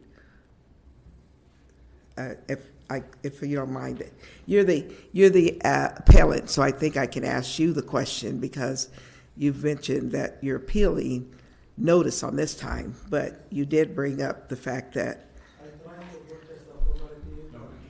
go to the We tried several times to buy this property, and we talked to the previous owner. He was asking unbelievable amount. You know, he wanted a high price, and now he ends selling it to the owner of the property across the street for half of what he was asking. But did you not have it at one time No, I never in an had. offer with him? I gave him an offer and he didn't accept it. Okay. And then we noticed that he will sell it. He said that he will sell it to anybody except for us, because they used to own it in the past. And the Caltrans, they bought it from them, and they're widening the freeway, and then they sold it at the auction. I bought it from the auction, and they were mad that they were not giving the opportunity to buy it themselves, and I didn't know anything about that. I believe the property that was on the corner was a residential house that It had was a resident in residential, it. yes, but the zone was commercial from the beginning. So Mr. Scott was asking when it was rezoned from Yes, residential to commercial, it was always commercial, but it was non-conforming since the beginning. No. When the resident resided in that house, it stayed residential while it was occupied with a resident, and then the specific plan and the incubator, that's what made the area and the vacant property that you, but until the property owner who actually lived that house moved out and sold it, it was residential. Yeah, so the And it wasn't in surplus with Caltrans, not the house. So the Renaissance specific plan was identifying this property and all the surrounding ones as a freeway incubator.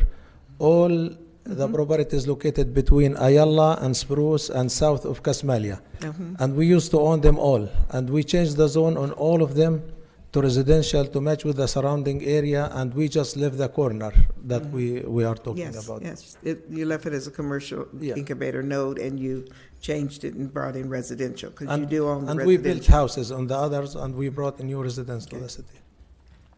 Okay, and to the part about the street widening, I can appreciate, and I have been out there and actually stood on that corner and looked at it. The plan was going to call for widening. However, the north side of Casmalia is already permanent. It's got a sidewalk, and it also has retainer walls. So we would have to be taking property. There's cases where we've talked about widening. This is one of the reasons why I think there was a setback to allow for the right turn, to allow for additional traffic to come in. As traffic goes westbound on Casmalia, that traffic is picking up coming out of the residential area per se, more so, and anywhere else in the residential. So I'm just concerned, and I think what I'm really concerned with is the Planning Commission revised their vote, and they approved the project based on the fact that the project met all the qualifications to proceed. And I want to make sure I understand that Mr. Sharif filed an appeal to that. But the appeal, the first appeal, wasn't about notice. I thought it was about something else. Can you clarify that? I'm only aware of this one appeal. Well, there was this one appeal, but then we also, I guess, we had a confusion in our noticing sufficiently on when we were going to hear it. We had to continue this from March. We had to continue, Yes. okay. We continued it, Mayor, because that was in the switch between COVID. Zoom meetings and in live meetings. Okay. All right, so I just know that for me, this has been a long-going thing. Either way, this is going to be a commercial activity. This is not going to be a residential. Even whatever Mr. Sharif is planning will be probably spec to be a spec building, or as he's indicated, in a gas station. So I think the action here is we can't keep just going back and forth on this matter. We're not here to referee the property rights of who owns the property, if I'm correct. We're here to determine if the project that's been submitted meets the requirements of what the land use is zoned for. And so I'm of the opinion that we need to just move on And so I don't know if you have any questions. Oh, I'm sure, Councilmember Raphael, I'm sorry. I just have some questions, again, related to traffic and of my own. But my question was, I know when we have residential developments, we're really sensitive with the entrances to them. And I have a question about the entrance to this particular business. Because of the way that the houses are kind of facing the business, unlike the other side. I believe the other side has a wall. I think this side is actually, you actually have the front of homes. When vehicles exit the business, are they exiting in front of a house where maybe like it might create a disturbance? This is all retainer wall right here. Oh, retainer wall? Yeah, that's all retainer. Okay. I believe there are residential uses on the north side of the. Yeah, the that's what my street. question was, but With this is a driveway, wall? yes. It's further further east. Oh, okay. This is a retainer wall right here. There's no driveways. Okay. That come out on. I'm sorry, I don't have the aerial. Okay. Well, so I guess there's a wall on that side. I was pretty sure there was. Yeah. Must be the other street that I'm thinking about. Okay. And then I had some other. There you go. Okay. Let's see. Right here. I see it. Yeah, I believe Here's those the are all project right here. houses There's a right wall up to the corner. Okay. Yeah. Is there driveways right across here? Yeah, there's the front of homes. That's what my question was. As they exit, will they be interfering with people's kind of windows or anything to that effect? Have they taken into account kind of at the exit, I guess? I suppose there's some possibility that there may be some glare Yeah. from vehicles leaving the property. That's one of the questions I had, because we've had questions like this with other developments when you have kind of homes facing other business. So that was wondering if that was ever taken into account as vehicles exit the property. I don't think it was discussed as a major issue, in part that the vehicles would not be allowed to exit onto Alder at all because of its relationship to the freeway and proximity to the freeway. So it pretty much has to exit onto Cosmelia. Thank you for the aerial, and I was just saying, I stand corrected. There is, the wall is over to the west, and there is driveways. However, my comment was, if we ever widen, if it's ever to be widened, we're going to have to be the ones to take property, because the projects on the south cannot have to bear that burden for the widening on the north that the city proposed. No, that's correct. So, if we wanted to align it correctly. And it would occur. I have another question that's probably a little different, but parking, there's going to be plenty of parking in there for customers? Because you don't want them to park like on the street. I think I'd like planning to address that. I think they meet our basic criteria. Councilman Trujillo, yes, it does meet the minimum standard for parking for on-site. And I did also want to point out that it's the parcel on the corner that is of course, the project site. And then there's a parcel adjacent to it. So there's going to be a space between the project site and the vacant spot or vacant parcel and then the house that's existing. So. Okay, Mayor Pro Tem, you have. Would there be no parking along the southern side of Casmelia? Yeah, I believe that parking is not going to be permitted on the street. Correct? Yeah. That's correct. No parking. And is this a right turn in and right turn out only, no left turn? I believe so. Off the project? That's what it looks like. No, I don't believe there was any restrictions on the turning movements at the driveway.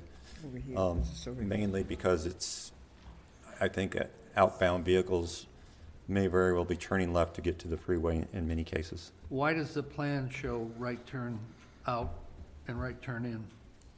That's all it's showing. I think they're simply demonstrating graphically that there's room for those two turning movements. Not that that's the only movements that are allowed. Okay. And is there a medium? No. There will not be a median built, no. Okay.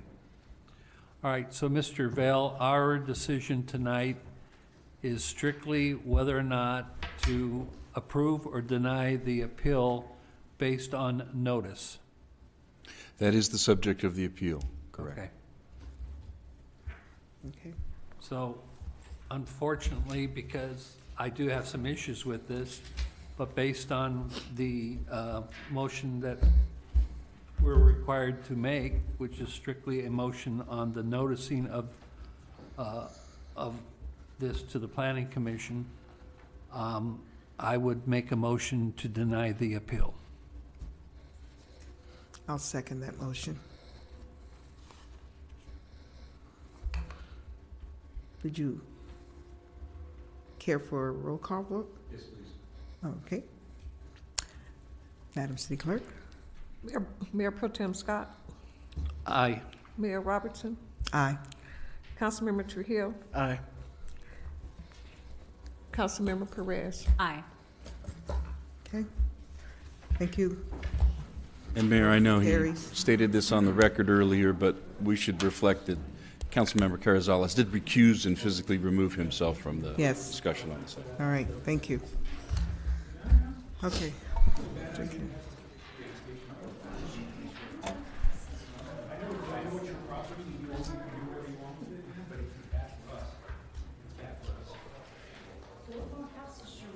Yeah, what he does with his property is bad for them is what they claim.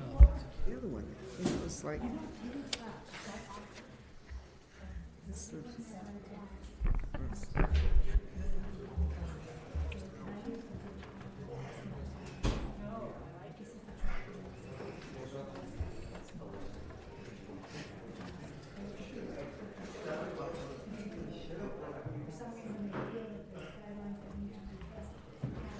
All right. Hello, Ms. Alvarez.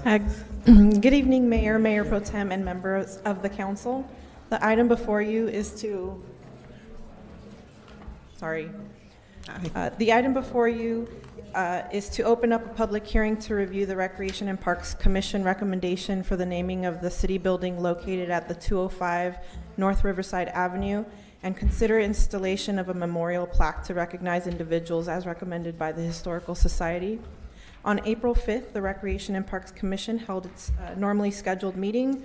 The commission heard from President of the Historical Society, Ms. Lynn Hertz, where she came before the commission and requested creating a memorial that would honor members who are committed to preserving the history of Rialto rather than renaming the building, which is currently already named after John. I'm going to chop his name, and Abockerly. Thank you. Most people didn't know the building was already named because the plaque has been missing for several years. The commission felt that it was important to honor the many individuals who have dedicated much of their life to preserving the city's history. The recommendation of the Recreation and Parks Commission is to create the memorial that will honor those who have been dedicated to preserving the history of Rialto, and this also gives the opportunity to continue to add to the memorial plaque as needed. That is my presentation. I'm here for questions. And Okay. Well, Do you want me to read it? is there someone wanting to speak on the matter? Well, she wanted to speak, but Lynn Hurt wanted her her letter read into the record, so. Okay. The letter from Ms. Hertz reads, Honorable Mayor and Council members, thank you for remembering Jean Morgan Randall. She was indeed a wonderful woman and special member of our community. As the president of the Historical Society, I am writing to share some information. The museum has been led by some amazing individuals, all with different emphasis during their terms.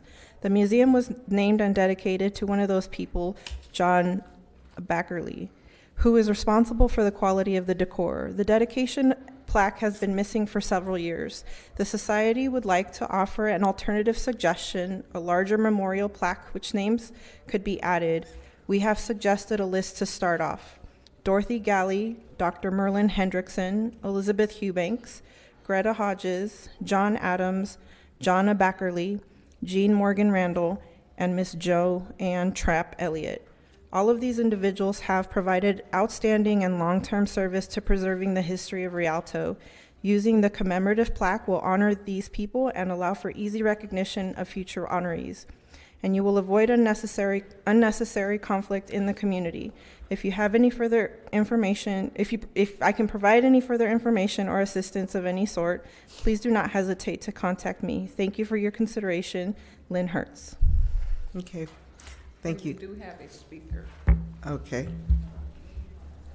Would you like for me to call him up? Yes. Mr. Richard Burdett.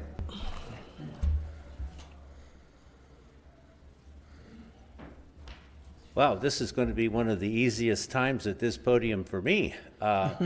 This young lady has stated everything beautifully, as in the letter that you were either having a hard copy or an email of.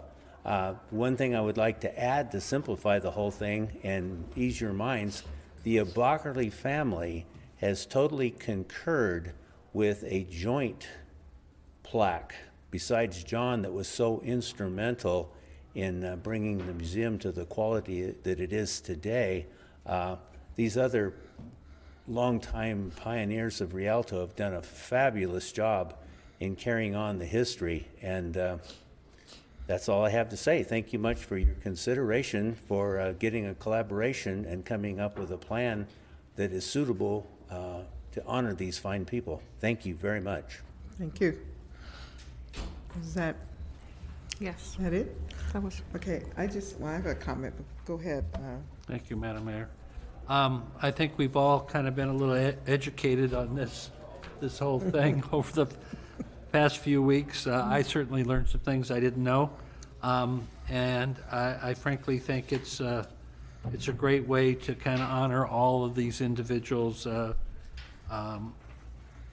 and that Lynn Hertz's idea is a great idea. So I'm totally in support of this.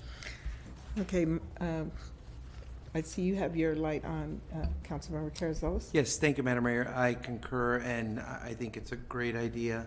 The plaque will allow for maybe future names to be put on there, but I want to move forward for approval. I'll second. Okay, it's been moved and seconded. Moved by Councilman Carrizales, seconded by Councilmember Treehill. The only comment I have is that we make reference to a commemorative plaque, and then we make reference to memorial.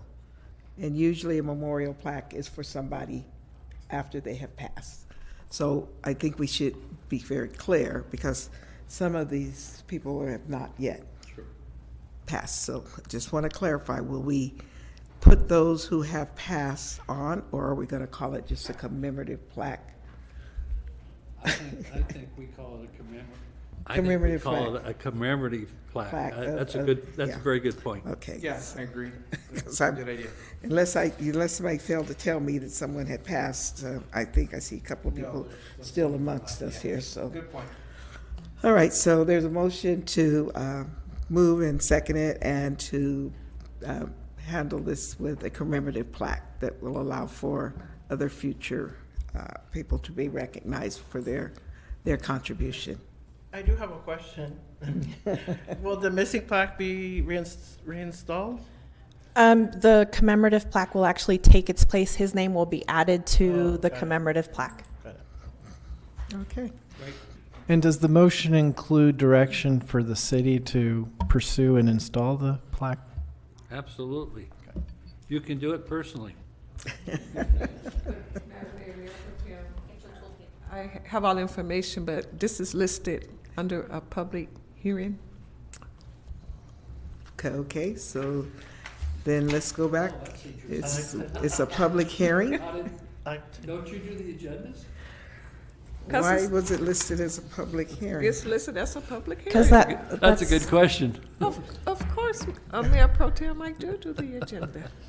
Well, I would just ask. It is a continued public hearing, because it was supposed to have been heard in March, but the Parks and Rec Commission didn't have a quorum, so we had to continue it to this month.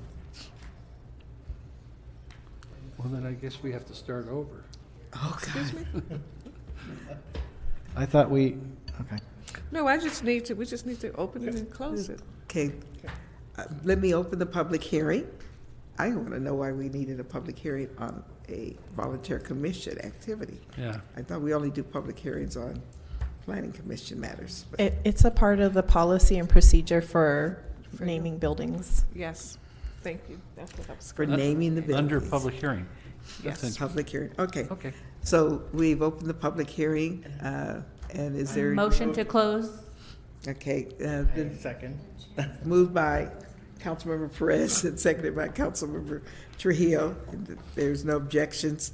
Public hearing's closed. I think we now have the motion on the floor. Restate that motion.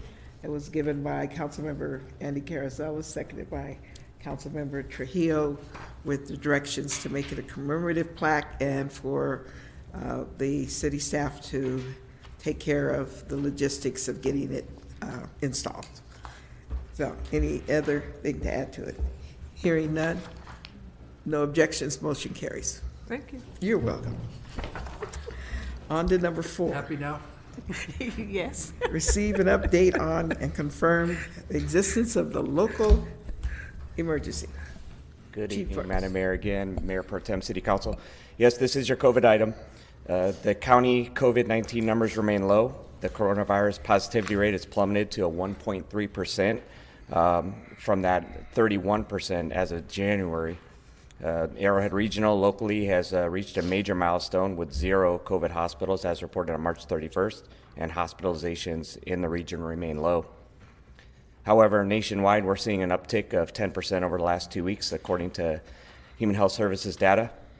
This marks a change in the substantial decrease we have seen over the past few months. But as I said, locally, we're doing well, but we're in a surveillance mode. And so one of the things we're watching is how the BA2 variant is working across the nation.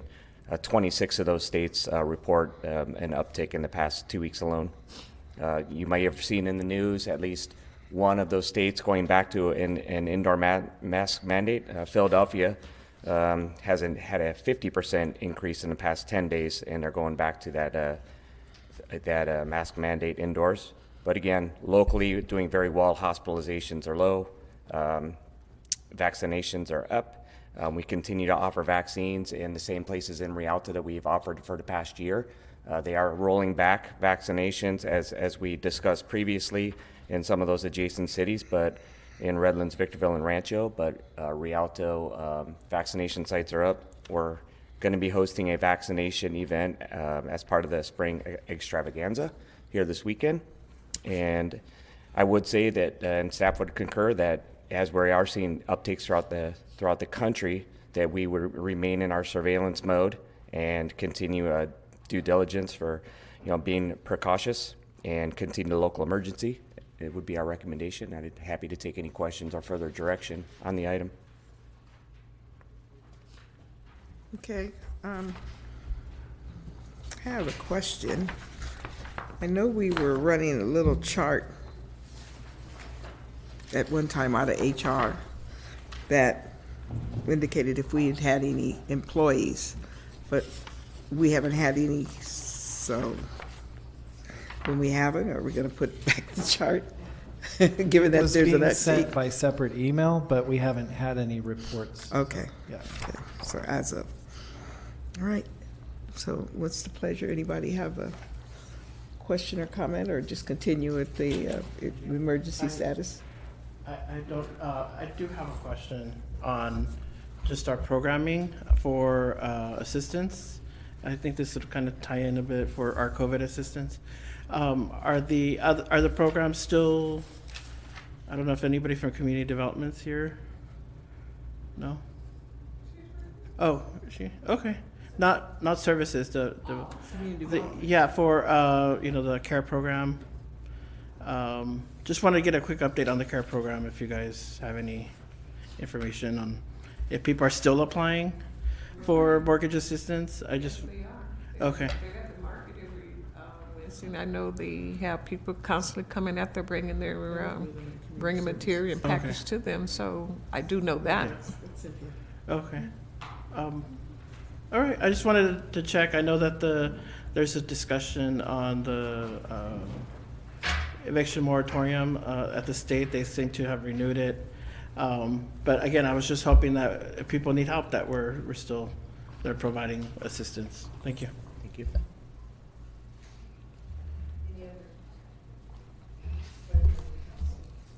Move for approval? Second. Been moved by Councilmember Trio and seconded by Councilmember Carrizales. Any objections? Hearing none, the motion carries. Thank you. Now we're on to tab 5. Tim Sullivan for bids for landscape maintenance services. Good evening, Mayor and Mayor Pro Tem and members of council. For your consideration tonight is a request for City Council to authorize issuance of a request for bids for landscape maintenance services for LMD areas, city parks, and facilities. City staff presented the annual Special Districts Assessment Report at the July 13th, 2021 City Council meeting. At that meeting, City Council gave direction to staff to return later to discuss the landscape maintenance performance status, water and maintenance savings, and the LMD landscape maintenance contract pricing, including options to initiate a new bid process. On March 22nd of this year, staff presented an update to City Council inquiries from their July meeting. Following the presentation, City Council provided direction to staff to agendize the discussion of landscape contract services, including parks, city facilities, and other various areas for tonight's meeting. The two contractors who maintain these areas are Willowbrook Landscape and Inland Empire Landscaping. In September 2018, the City Council awarded an agreement to Inland Empire for landscape maintenance services within the LMD1, LMD2, various city medians and parkways, and the Pacific Electric Inland Empire Trail.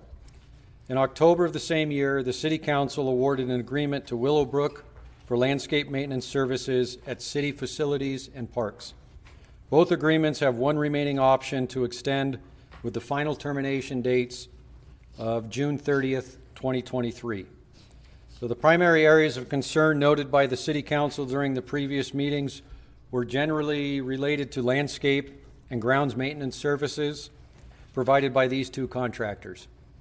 These areas of concerns included maintenance levels, contract monitoring, electrical usage, water consumption, litter abatement, and poor vegetation health.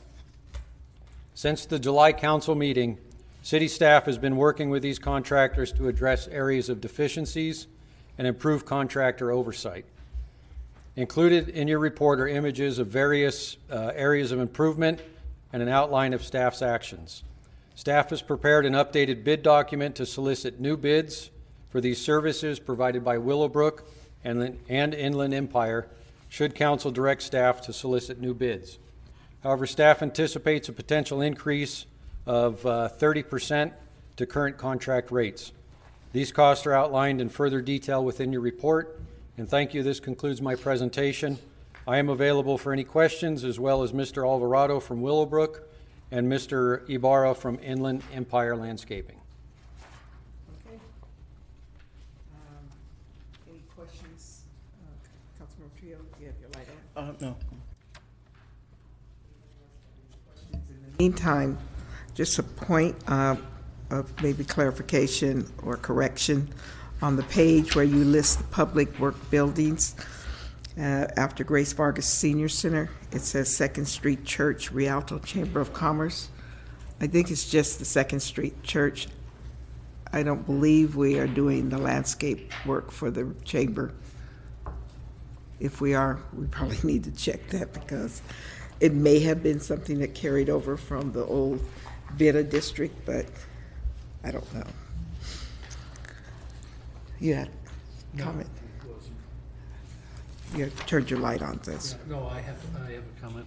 Okay, go ahead. My preference is to take this out to bid, and as part of that bid process, to put criteria into it as to far as what we expect our city to look like and be kept like. and also the penalties for not doing that, which is termination.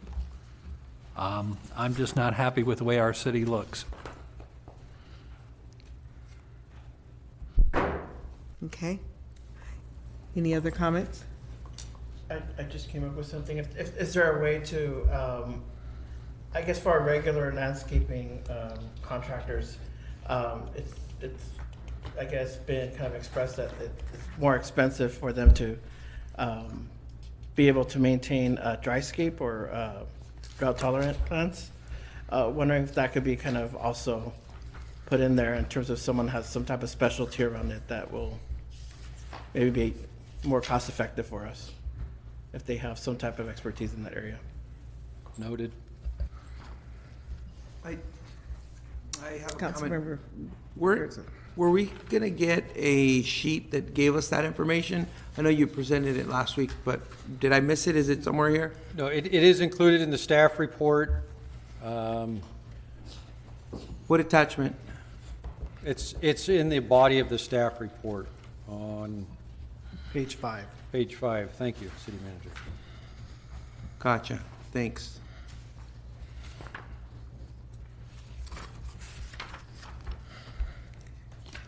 And I have no further comments. Okay, and I guess my comment, I just would echo, I guess, what Mayor Pro Tem said, and of course, what some of our residents said today, and coming in and speaking how the area, the general area of, tends to look in the city, and, you know, while we may think we're doing well, I guess we could do better, and so it's just really focusing on some of the things, so I would like to, you know, make sure if you said something was in page 5, but I also would like, it talks about drought tolerant vegetation. And again, to the city manager and to a point, I keep asking about, we put in water conservation efforts, supposedly. We're supposed to be drip water or reducing water conservation. But just like I've asked about the electricity bill, I'd like to see water bills that show that there's water reduction. I know I received my own personal bill with a little smiley face if I've gone equal to the 2013 measurement or whatever, but we haven't been able to really see if we're making improvements or how many times we've found ourselves the contractor having to replace things and repair. So that should be part of a going forward, a report and an expectation. Have you gotten a smiley face? I always get smiley faces. You might just be saving the planet, not your wallet. Yeah, well, whatever. We need to save the water, but I asked this about carbon footprint, our carbon production, our energy. We put solars up. We don't know if we've saved any money by putting solar panels up. We need to see those. Yeah, and I keep asking, and somebody keeps saying, oh, we're working, getting it. So now I'm asked for water, energy, and anything else that we should be, and carbon, getting carbon credit, footprint credits for things we're doing. So anyway, so however you write the RFP, make sure those things are noted, or those are some of the expectations. So there's a motion to proceed with going out to bid. Is that okay? Moved by Councilmember Trujillo. Second. Seconded by Mayor Pro Tem Scott. Any objections? Hearing none, motion carries. Tab 6. Okay, stay right up there. I'll be up here for 6 and 7, so. Okay, well then. Thank you, Mayor Pro Tem, and members of council. The item before you tonight is for the consideration of award for pothole repair and asphalt maintenance services with Hardy & Harper in the amount not to exceed $1 million, and to authorize the city manager to execute all contract documents. On January 11, 2022, after receiving a presentation on the city's pavement management program, City Council appropriated $1 million for pothole repairs and street maintenance with direction to staff to obtain a contractor to provide these services to the city. On March 1st, the city released a request for proposals for on-call pothole repair and asphalt maintenance services. And on March 16th, the city received one proposal. The RFP scope of services included, but was not limited to, all required work for asphalt removal and replacement, slurry sill activities, tree and root removals, striping and replacement, and miscellaneous excavation, fill, disposal, grading, and compaction. The RFP was written to ensure that the selected firm demonstrated successful experience and capacity to provide services to municipal government agencies. Staff evaluated the proposal, which was submitted by Harding Harper, and found the company to be qualified and their proposal to meet the RFP specifications. On January 11, 2022, City Council adopted Resolution number 7830, which included a general fund appropriation of $1 million for emergency pothole repairs, expenditures for individual purchase orders approved for 4 specific assignments associated with maintenance and repair projects will be encumbered from the capital fund in account 7305, and a total budget of $1 million will be available during this agreement. Thank you. Myself and Mr. Bolanos from Harding Harper are available for any questions. Madam City Clerk, did anybody request to speak? Yes, we have a speaker. Ms. Lupe Camacho.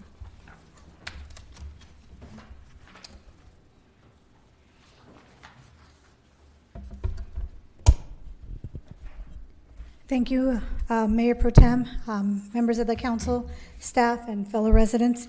I'm speaking today on this particular item because, again, I'm concerned that we've received only one bid. And yeah, we did do our due diligence by putting it out to bid and receiving that one bid. Hopefully, for future projects, and again, I suppose we want to get this money online and get it going because we want to make sure that we address our potholes throughout the city. We have many of them. I am happy that we are getting that $1 million. But once again, I hope that we learn that we should not need to take the minimum or have to take the minimum route as we have done in the past. So hopefully we can, and again, if time is of the essence, I fully understand. We can accept this one particular contractor, which was the only one that bid on the project, but it concerns me that we only have the one contracting firm when there's so many out there. The only other thing that I would like to ask about is how these potholes are going to be identified. How is that information going to get to the individuals that are going to manage this? Because in times past, as you will all remember, our Public Works and city engineer expected the residents to call in the potholes. And it is not our job to call in the potholes. It is the job of engineering to get out there and take a look at the area, take a look at Public Works, maintenance. Somebody's got to be in charge of getting out there, driving the streets, and getting the actual locations of the potholes. We hit them unexpectedly, and then we end up losing a tire or something of that nature. It shouldn't have to come to that. It shouldn't have to come to us having to report it and possibly bring a claim towards the city because we busted a tire due to a pothole. So please, I hope that there will be a system, a methodology, a requirement of a staff to go out and take a look, drive our streets, get all the potholes, note them down, and take care of it that way. Because we do have this $1 million, which I'm so glad that we have. Our city really does need that assistance. Thank you very much. Thank you. I'm going to address a couple of those items. First off, Harding Harper is very well qualified to do this work. They've done work for us in the past on potholes. We've had no issues or problems with them. So I certainly don't have a problem with them being the only bidder. Additionally, while we appreciate residents reporting potholes to us, it's a responsibility of all of us in the city, police, fire, Public Works, the city manager, the city attorney, every employee who's driving a city vehicle out there to report potholes to us, including the city council, which I know we all do. So I think we do have a pretty good system. Your reporting system, is it up on and running now, Mr. Sullivan? I believe it is. Correct. So anybody can call that number and report potholes. We do have a lot of potholes in the city, The sooner we get them patched and filled, the better we all are. So I appreciate you moving forward with this in a very expeditious manner. Thank you. Council, any other comments? Councilmember Trejo? I do have a question. I know when it rains, that's where the majority of our potholes come up in our city, especially along the main arteries like Riverside Avenue or some of our, main residential areas. Wanted to know, is there a way for kind of the crews, the crews themselves, just to, knowing that there's this rain event, that they can just automatically kind of go into our main arteries and start patching them up? Because it's almost guaranteed that after a heavy rain, there's going to be a set number on our, especially where there's more traffic. Yeah, there will be. You always see an increase after rain. Staff is aware of that. Okay. All right. Thank you.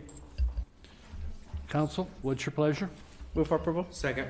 I have a motion by Councilmember Trujillo, a second by Councilmember Carrizales. Any objections to the motion? Hearing none, item passes. That takes us to tab item 7. Is that also you? Yes, Mayor Pro Tem.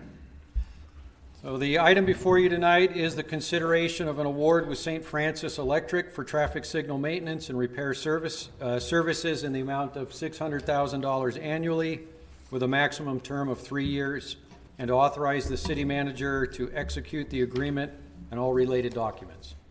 So the current multi-year on-call agreement for traffic signal maintenance services for the maintenance and repair of the city's signals and various traffic control devices, including rectangular flashing beacons, in-roadway lighting, and speed feedback signs, which is administered by the Maintenance and Facilities Department, will expire June of this year. On March 4th, the city released a request for proposals. The RFP was written to ensure that the selected firms demonstrated successful experience and capacity to provide services to cities similar to that of this city. On March 22nd, the city received 5 proposals.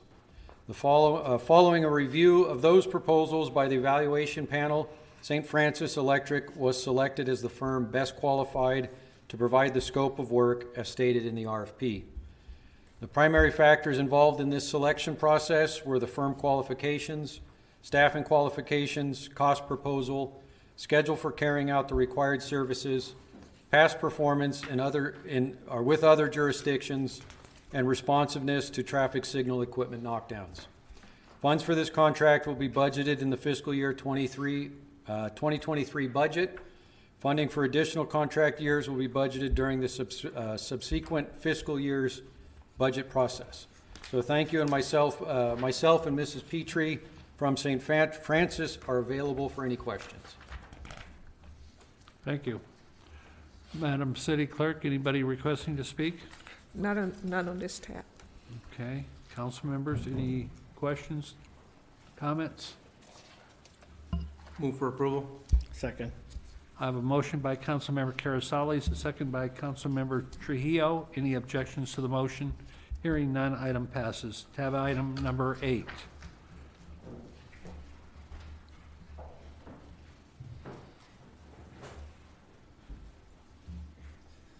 Good evening, Mayor Pro Tem and council members. We're here tonight to request the City Council approve a second amendment to the professional services agreement in the amount of $201,417.74 with Advanced Civil Technologies, also known as ACT, for the 2020-21 Street Overlay and Reconstruction Project, City Project number 210804, and to authorize the city manager to execute all documents. On September 22nd, 2020, the City Council awarded a professional service agreements to ACT in the amount of $1,823,986.50 for design of the 2021 Street Overlay and Reconstruction Project.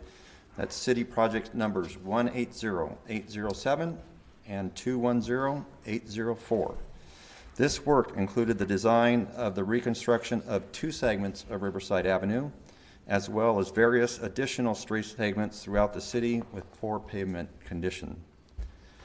On January 11th of this year, due in part to unexpected additional funding, the City Council received a presentation on the city's pavement management program and approved a revised list of streets scheduled for overlay and reconstruction and authorized the release of requests for bids for the fiscal year 21-22 street rehabilitation project, city project number 210804. The additional funds allowed for a greater amount of pavement replacement for many aging and degraded streets than originally planned. On February 4th of this year, the city manager authorized the first amendment to the ACT's contract in the amount of $42,779.60 to revise pavement limits, update the structural pavement section, and include additional improvements for the southerly segment of Riverside Avenue from I-10 to the city's south boundary. Based on the City Council's approval of the revised list of streets on January 11th of this year, staff negotiated a scope of work with ACT to include design services associated with the revised list. In addition to the additional streets to be reconstructed, the city is seeking design for approximately 350 curb ramps, reconstruction of curb and gutter segments to improve drainage conditions, and removal of and reconstruction of existing sidewalk panels to help eliminate uplifts and reduce potential trip hazards.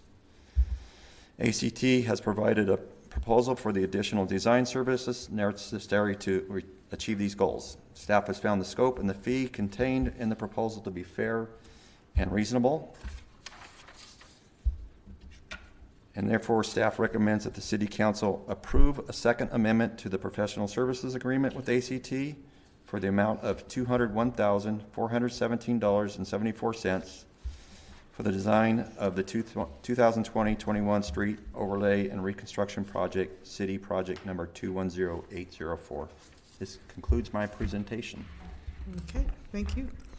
Madam City Clerk, was there anyone? Yes, we have a speaker, Ms. Lupe Camacho.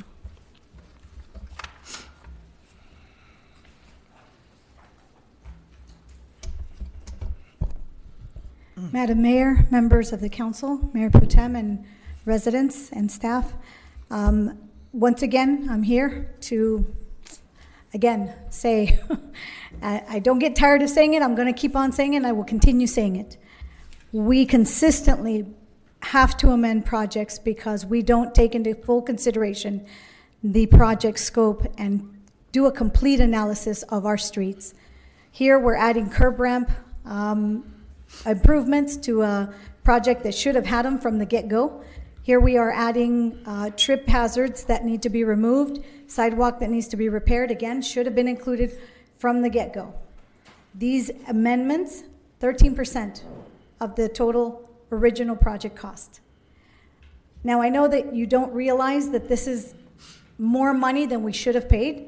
Had we been consistent and inclusive of all of the improvements that should have gone with this project, I know that you don't realize that. You don't, I don't know. I don't know. Maybe you do have that background. Maybe you do have that expertise. I'm not sure anymore. I hoped that you would. I hope that that would be something you could see.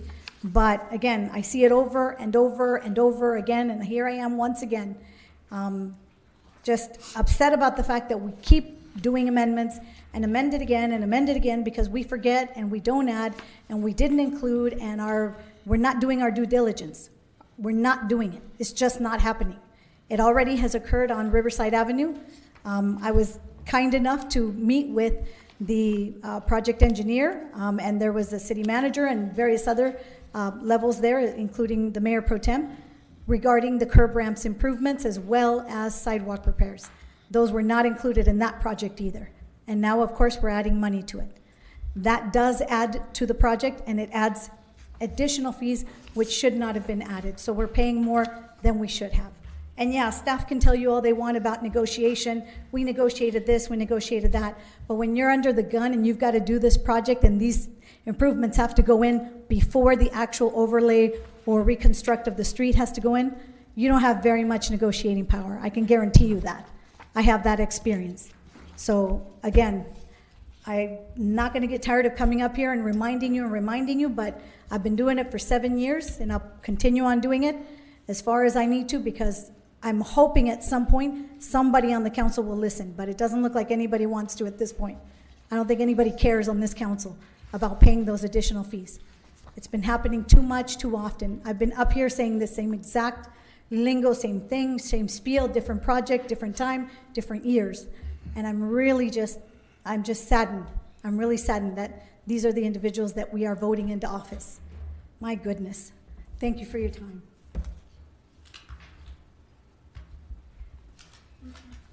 Okay. You have some comments? Yeah, I do. I find that pretty appalling for you to make statements like that. Mr.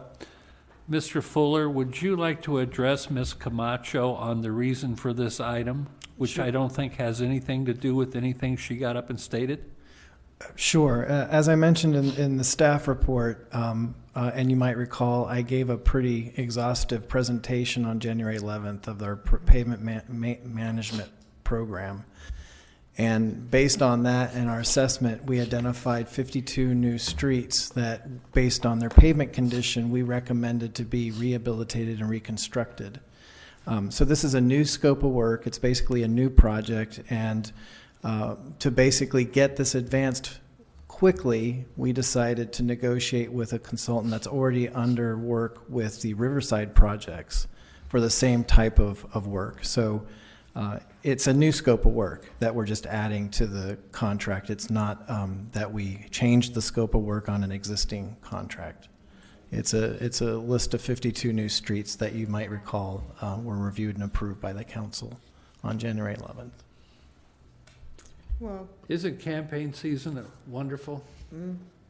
Well, and I guess just to further add to that and refresh my memory, I think part of what we realized was we had a list of a lot of streets. When you came in, we determined, and it's how we go about this pavement management is scoring, but by the time we get around in the zone, this street has gone even further in terms of not just an overlay, but needing to do a complete, perhaps, reconstruction. And I think that's what we looked at when we saw what the scores were.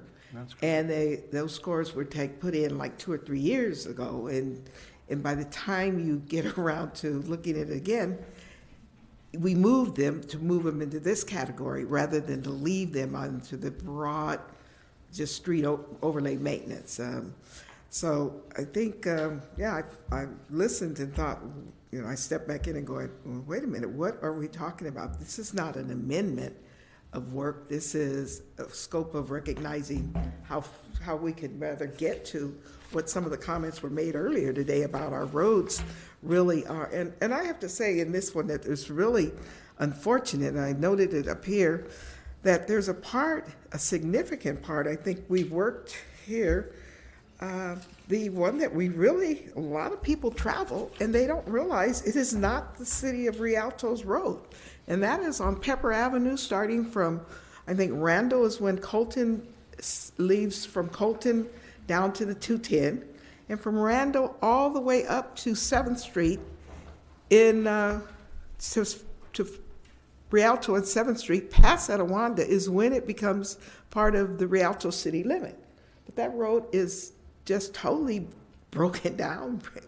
Everybody, it's a great way to entertain a great granddaughter when I'm dodging potholes, but that is not part of our city, but it always reflects on what people think is Rialto.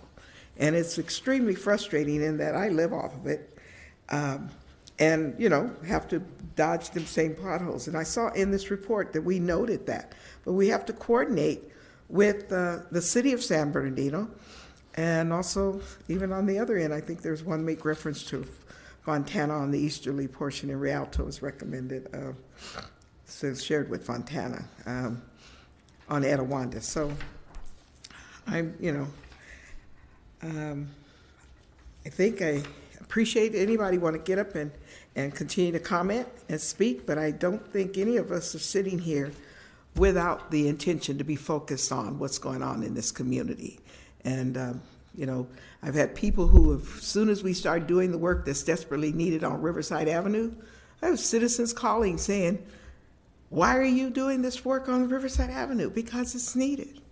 If you would figure out how many claims we deal with, including myself, busting a tire on Riverside Avenue south of Walnut, we can't keep complaining about the roads, and then when we're trying to get the work done, complain about the way we're trying to do the work. So I'm done with it.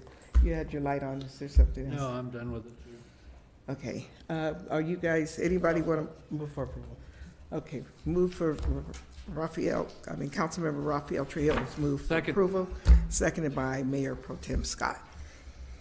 Any objections? Hearing none, motion carries. Let's move on to tab number 9, Pacific Electric Trail feasibility study. You get me again. Good evening. Tonight, we're here to ask you to adopt the Pacific Electric Trail Expansion Feasibility Study.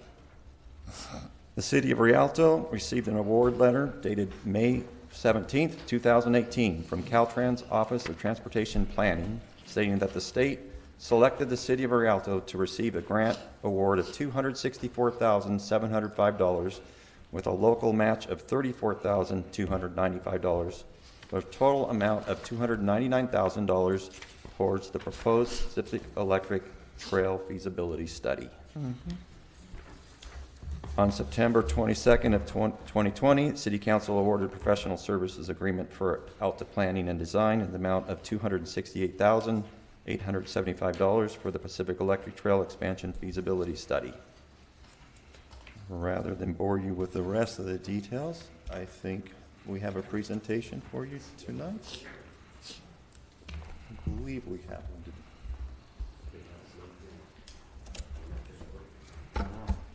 Let me check with Gabe.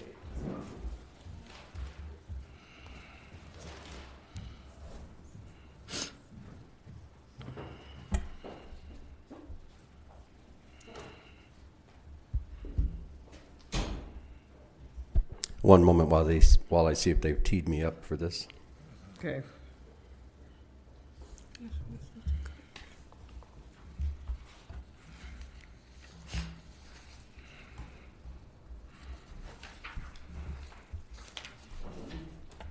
It looks like it's there. Ready?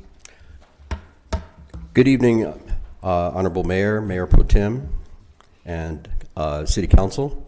My name is Stephen Freisen. I was the project manager for the Pacific Electric Trail Expansion Feasibility Study.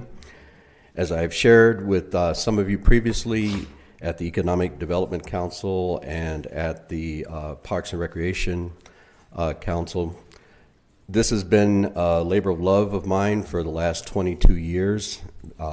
Back in 2000, I prepared the overall master plan for the Pacific Electric Trail that is to run, or does run now, from Claremont to the western end of the city of Rialto. And this feasibility study was intended to continue that trail all the way over to the eastern city limits here in Rialto. So as I said, it was supposed to be an expansion of the overall trail. Its intention is to provide for recreational opportunities for disadvantaged and low-income residents, to enhance public health through reduced vehicle trips. I've been here all night and I've listened to some of the concerns raised by the community, proximity to freeway, to gas stations and things like that.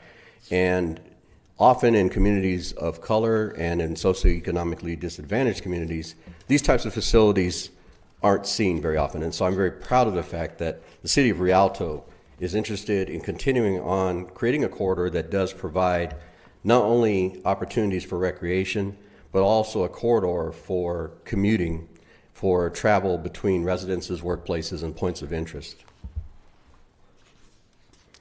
So as part of our scope of work, we collected data, where people live, the socioeconomic background. We conducted community outreach and involvement. We were intentional in that outreach effort to make sure that it was bilingual. We had bilingual members of our staff at public outreach events. We put out mailers as well as information on the city website, and we used other portals to make sure that we reached out to the community and reached out to those who were going to be most affected.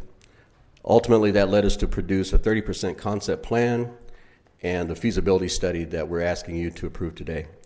And as one of our last items of work, which is underway currently, we're working on a grant application. There's been a call for ATP 6, and so we're working with city staff to develop an application to secure funding for the actual design of the trail as well as construction. You'll hear more about that later. So we formed a technical advisory committee comprised of the San Bernardino County Transportation Authority, the Rialto PD, Orange County Lumber, which is now actually leaving, and that site is being developed separately, and I'll actually speak about that in a little bit, Rialto Unified School District, the Public Works Department, and then of course our own staff. As part of our 30% plan development, we came out, we walked the site, we took photos, we spent a lot of time looking up and down the corridor, looking for the types of things that our company typically does when we develop these types of corridors. What are the barriers to use? What types of safety concerns do we see? These are also things that we talked about with the Technical Advisory Committee, all with the intention of making sure that what we were proposing from a feasibility standpoint would ultimately be in the best interest of the community. We also looked at opportunities for amenities, things like shade, for benches, for trailheads, and so forth. It's one of the things that's been brought to light recently, and it's in the Build Back Better bill that Congress is considering, the impact of climate change on disadvantaged communities, in particular the lack of trees, the lack of shade, things like that. And so those are things that we look at when we look at a corridor like this. It's not just simply a strip of concrete or asphalt. It's also an opportunity to provide an amenity that provides a sense of place and something that mitigates some of these climate types of impacts that communities such as Rialto often suffer more extensively than, say, a community like a Rancho Cucamonga. So what I'm sharing with you now are some renderings we developed for what the trail would look like once it's built. This happens to be at the westerly end of the corridor. This is at Cactus Avenue, and it would pick up where the current trail ends at Cactus. This picture shows a parking lot. It allows for people to come, park, get on their bikes, or walk along the trail.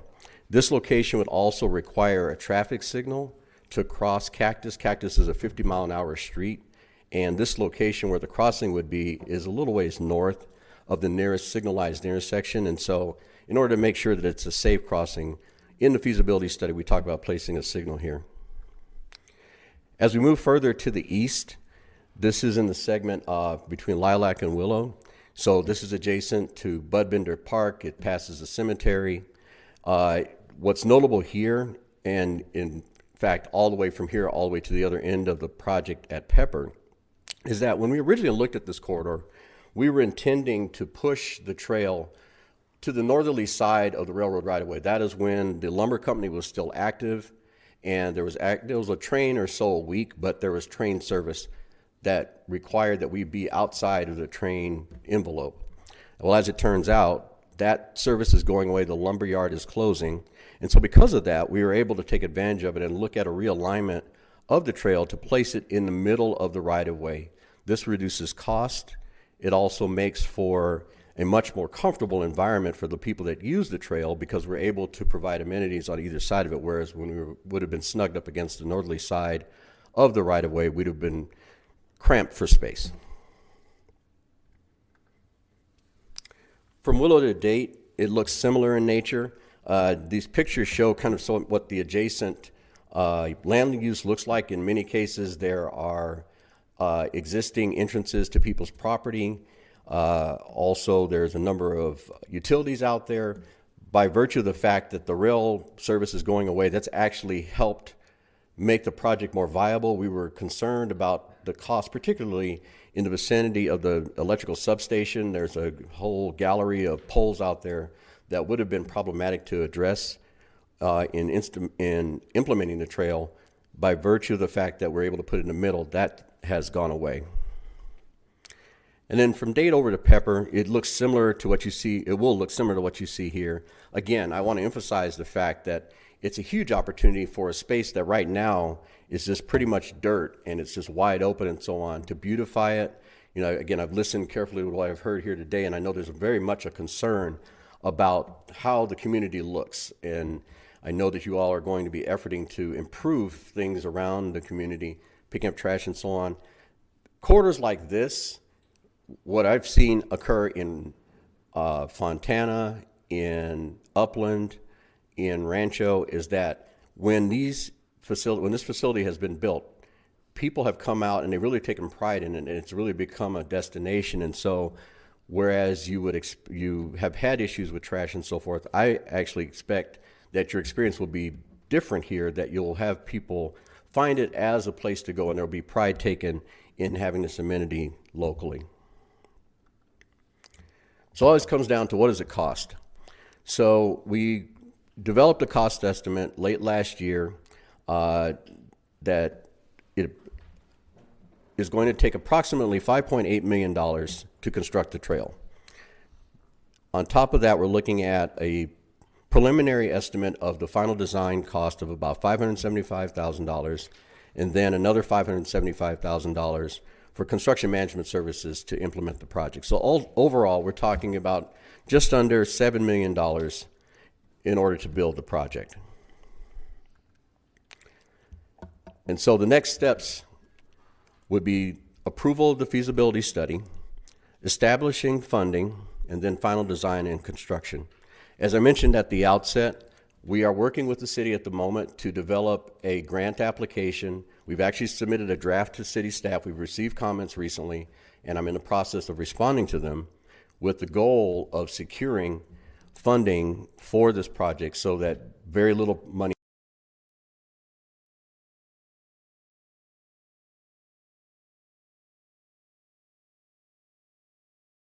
opportunity for health and recreation. And with that, I'm happy to answer any questions. Just a couple of comments. Thank you for your presentation. It was excellent. One question that I do have is in the design of this, I would want to make sure that the area that's just north of the police department is has some security measures so that pedestrians and bicyclists are safe going down the trail, as we do have a lot of police cars and vehicles entering and exiting that property.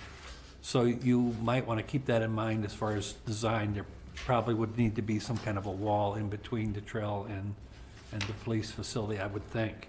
Additionally, just a comment, I know we got a letter from Inland Empire Biking Alliance recommending that the trail width of at least 12 feet and preferably 14 feet, but a minimum of 12 versus the 10 that we currently have.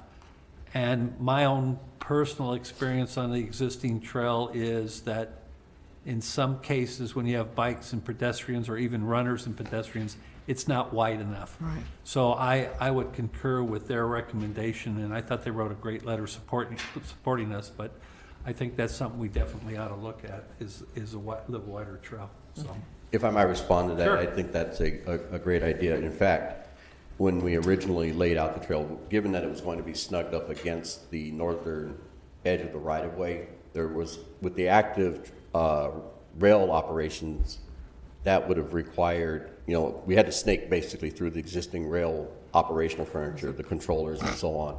So we were very narrow. I'd also note that the standard design cross-section that we used is in concert with Chapter 1000 of the Caltrans Highway Design Manual, which prescribes how trails would be laid out. And so the 10-foot is the traveled way, and then you have 2-foot shoulders on the outside. So the overall width would actually be 14 feet. But I agree with you. I'm actually a proponent of seeing a wider trail. And once this goes to actual design, because it is now located in the middle of the right-of-way, there's an opportunity to make it wider. Okay, great. And then my last comment, I think this is a great project for the city, for the community. The mayor and I were here when we did the original trail, and we had some opposition from the community saying that it was going to attract undesirable people. It was going to be a dumping ground. It wouldn't look good. And we've actually proved that wrong. I mean, we've had a few problems out there, but not a lot of problems. The trail is very clean, very well kept, and it's really a great asset to this community for those who walk and bike. So I think to be able to go all the way to Pepper Avenue is going to be a wonderful project for us. So I'm really in support of this. Excited. Okay, I saw. You do have a speaker. Okay, I was going to ask you. Yes, we have Marvin Mr. Norman. Mm-hmm. Yes.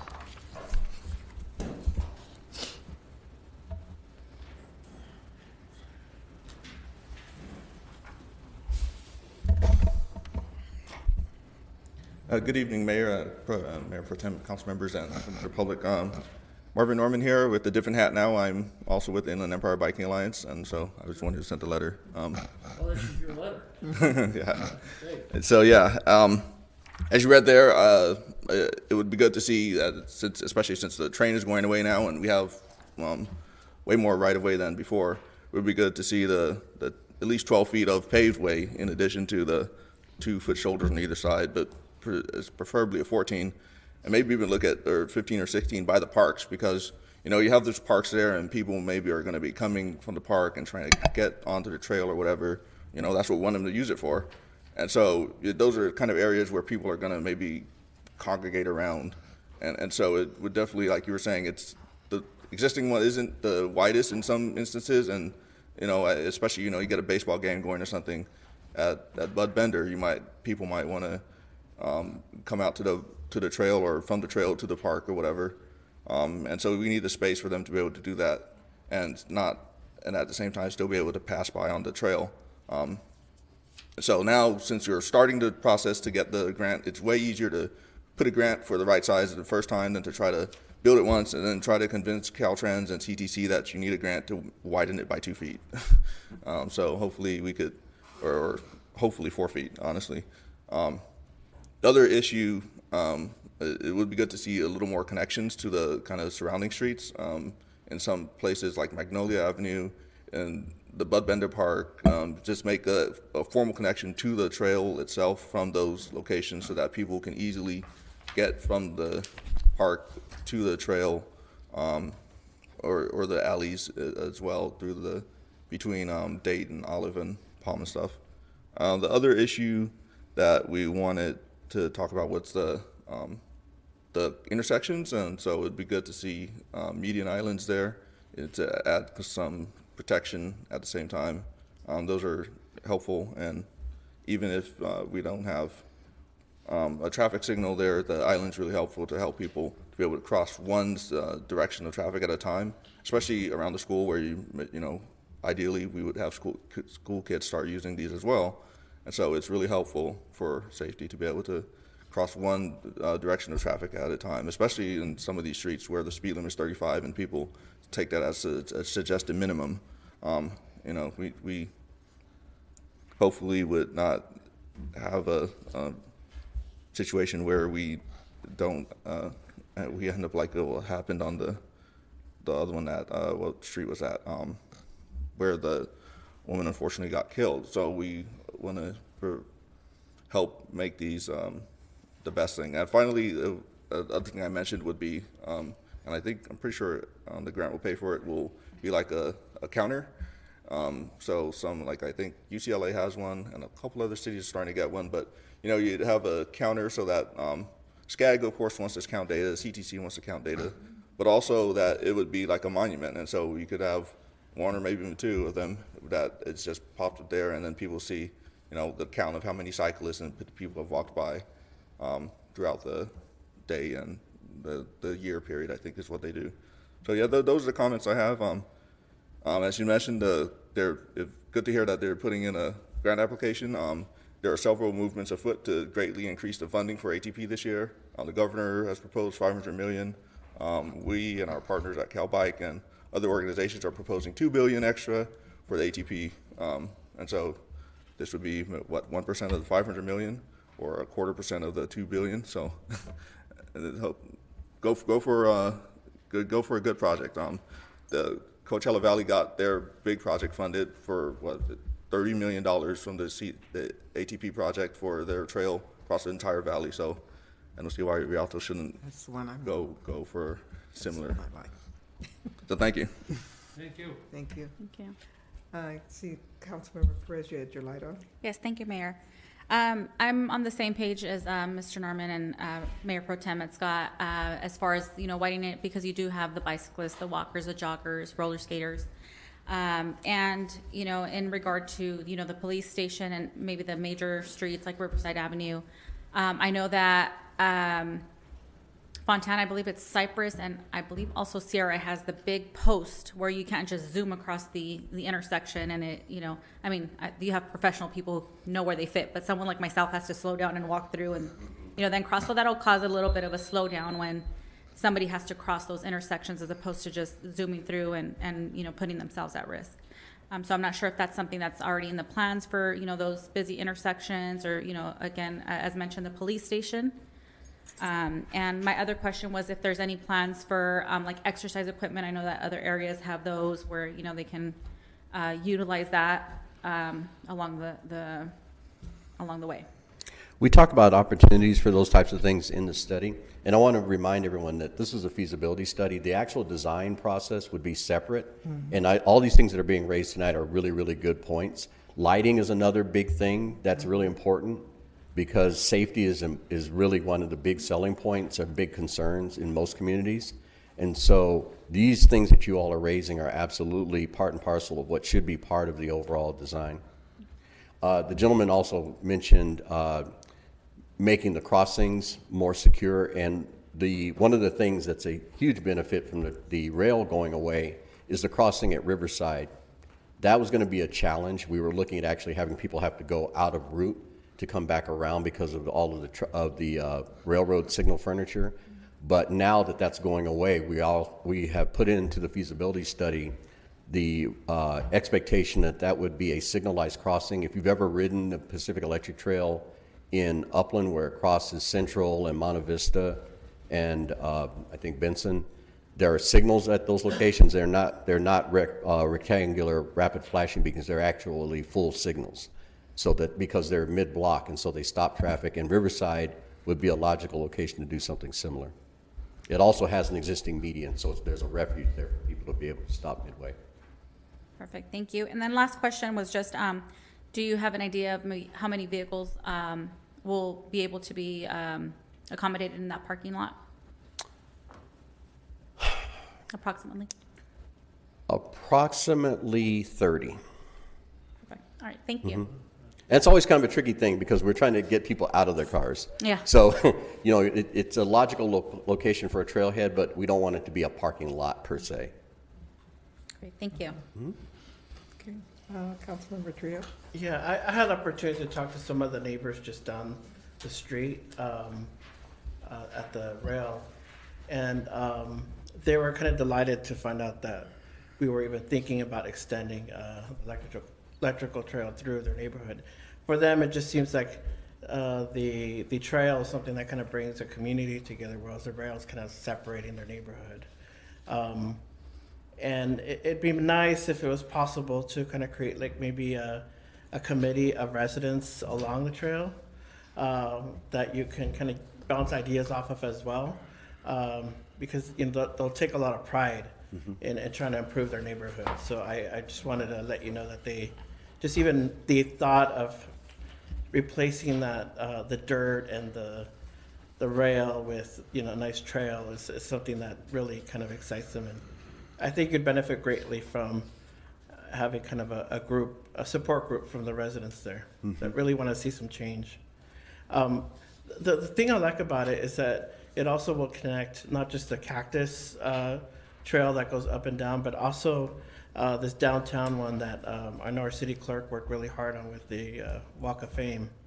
And so just that connectivity of being able to kind of go from one trail to the other using this expansion I think residents will be able to kind of be more inclined to kind of be able to kind of walk all around the city than previously before. It's the perception of access has definitely changed with them.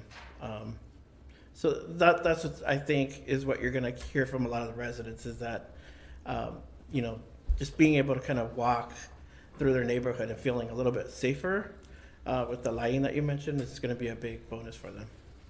So, thank you. Thank you. Councilmember Carrizales? Yes, thank you, Madam Mayor. Yeah, I'm excited about this project.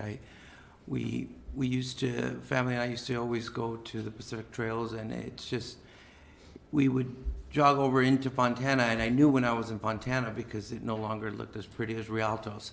So I want to thank the mayor and the mayor pro tem because I know that they were part of getting that and making sure that it looked really nice. So I want to make sure that it continues on into Rialto, but to be able to connect downtown and some of the busy streets, because a lot of people don't realize that those trails exist because they're sometimes they don't go down to Cactus. They use Riverside Avenue or some of the other streets. And believe it or not, a lot of our community doesn't even know that we have a trail that they can go out and jog and bike.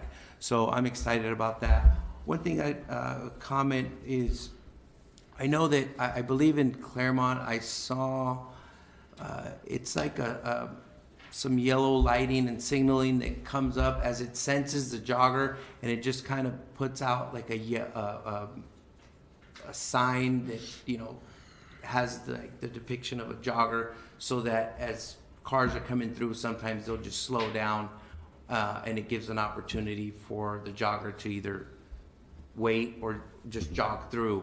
So I'd like to see that we could incorporate some of those technologies wherever we're not going to have a signal to actually just slow down the traffic if once they're sensed. But I look forward to this project, and I move for approval. I'll second. Thank you, Madam Mayor. Well, thank you, guys, and if I have a comment or two, then I'll be happy. I'd like to see a video of him jogging. I'll send it to you right now. No, I just want to say thank you for your work thus far.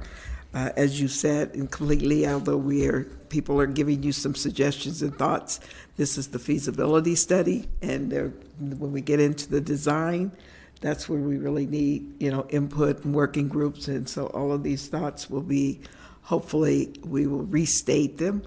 But I too want to say, echo what Mr. Norman said, because the Coachella is, for me, that is the signature piece. I want really the trail to be as wide as the Sea Link, so that we have multiple abilities to have mobility out there, not only just running and jogging, but if somebody is using some type of a scooter or something that allows them to have that opportunity to still have mobility, there's enough width. And so I concur wholeheartedly with what he said about unfortunately, most of our projects are usually built with financial constraint. So let's think about what we want, not what we can build with what we have, because then we tend to find ourselves building small and then finding ourselves needing, this to his point, and anyway, going back and having to then make those additional widen. So the ultimate width to create the maximum amount of use and opportunities for people to be out there, I would propose. But to the point, I looked at this date and said, okay, started November 2018. Here we are, close to coming up on 4 years to adopt this feasibility study. And so we're really moving in warp speed here. But that's good, because originally when we started, if you'll recall, we were looking at pushing to share the road, share the corridor, because we knew we had an active rail spur. Now that's gone, so we really can broaden our thoughts and our views, and so I'm excited as well. I hope that we can move this and see something really come to construction within a year or two, and not another 4 years. So That's all I wanted to say. Thank you, and I look forward to everybody's input and design and making sure we have some checkpoints where people can get a chance to give some input, and we see what all we can do. But the lighting, yes, and the shading is going to be very, very essential to that area. So I have a motion on the floor. I think there was a first and a second. And if there's no objections, did you catch who did the motions? Yes, it was Councilmember Carrie Sanders and Councilmember Perez. Okay. Yes, and so if there's no objections, motion carried. Yeah. Thank you. Thank you. 10, tab 10. And that is amending the code. Okay. Make it a correction. Correct, Mayor. Council, you want to carry this? I will do this. Yeah, I think this falls to me. The request tonight is that you introduce ordinance 1666 that will amend a previous ordinance that you adopted, 1661, that will correct a typographical error in the ordinance that set elected official salaries. The council adopted ordinance 1661 in September of last year. It set forth the salaries for all of the elected officials, including the mayor. Unfortunately, there was a typographical error in the formula for the mayoral salary, and instead of saying 250% of council member salaries, it said 150%. That resulted in a misstatement of the salary amount for the mayor's monthly salary, and this proposed ordinance will correct it. We'll change 150 to 250, and we'll state the correct amount of the mayoral salary. Uniquely, Ordinance 1661 hasn't taken effect. Because of state law, salary ordinances can only take effect after a regular election. We haven't had the regular election yet, so there hasn't been any specific impact to the mayor's salary up to this point in time. This ordinance will correct that error, and it will go into effect on December 15th along with it, and no harm, no foul. I will add that my office prepared the original staff report. I didn't catch the typo. That means it's my fault. So I prepared this at no charge, and I'm going to issue a credit for the preparation of the original stuff, because you make an error, you should stand behind it. Right? That concludes my staff report, Council. I'm happy to ask and answer any questions. We have an oral communication. Okay. Ms. Lupe Camacho. Okay.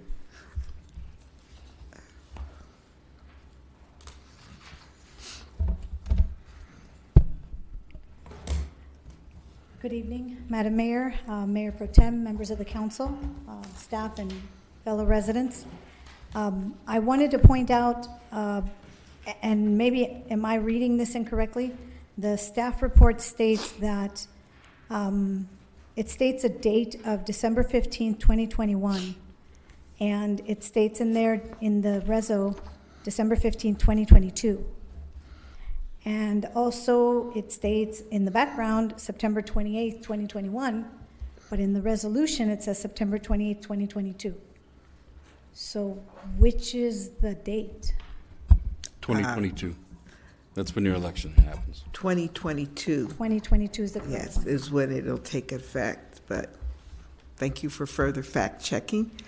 Even on the- We'll even take a the little more September- money, credit back. When you Sorry. proposed the ordinance, it says that you proposed the ordinance. It was adopted in September of 2021 to take effect December 15th, 2022. Right. But look at your whereas. It says the city council adopted a new salary schedule for elected officials by ordinance 1661 on September 28th, 2022.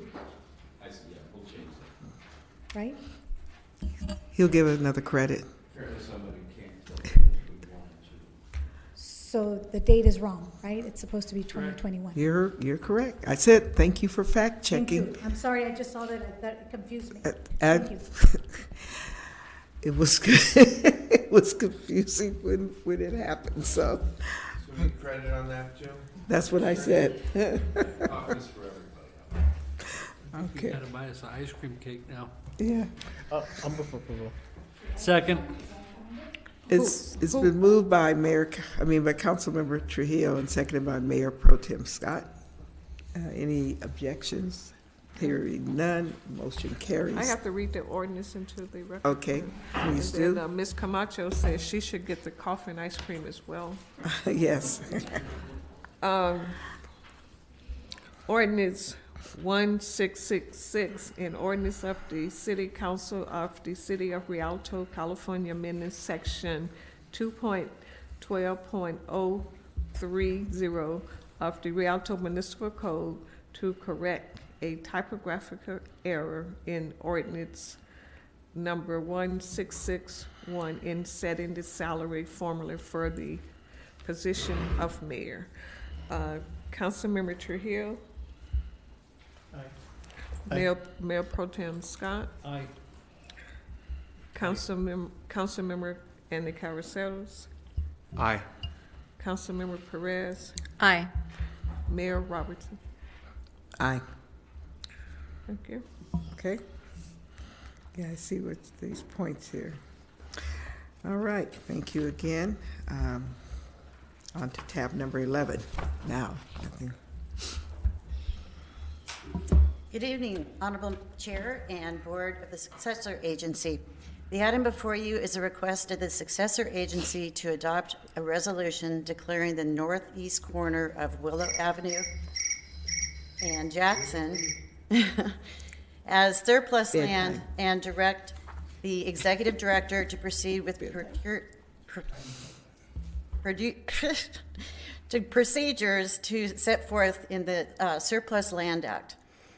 Several years ago, the RDA received these properties and proceeded to demolish the existing dilapidated buildings that were on the site. At the time, a developer, LaBarge Industries, had 3 separate affordable housing agreements within close proximity to these properties. At the time, the city entered into a development agreement with LaBarge to build 10 multifamily units on the properties. And they would basically manage them with the surrounding properties that they managed. However, due to a delay in a NEPA processing error, the project had expired. These 2 parcels are identified as Project 24 in the Long Range Property Management Plan. And of course, the goal of the city is to enter into, with the California Surplus Land Act, all local agencies must notify local public entities and affordable housing developers. So therefore, when we're disposing these properties, those are the agencies that are notified first. The goal, of course, is to enter into an agreement with another affordable housing developer, develop and purchase the development for the properties with using the unspent NSP 1 and 3 funds to fulfill HUD mandate to provide affordable housing units to persons making 50% or less of the area median income.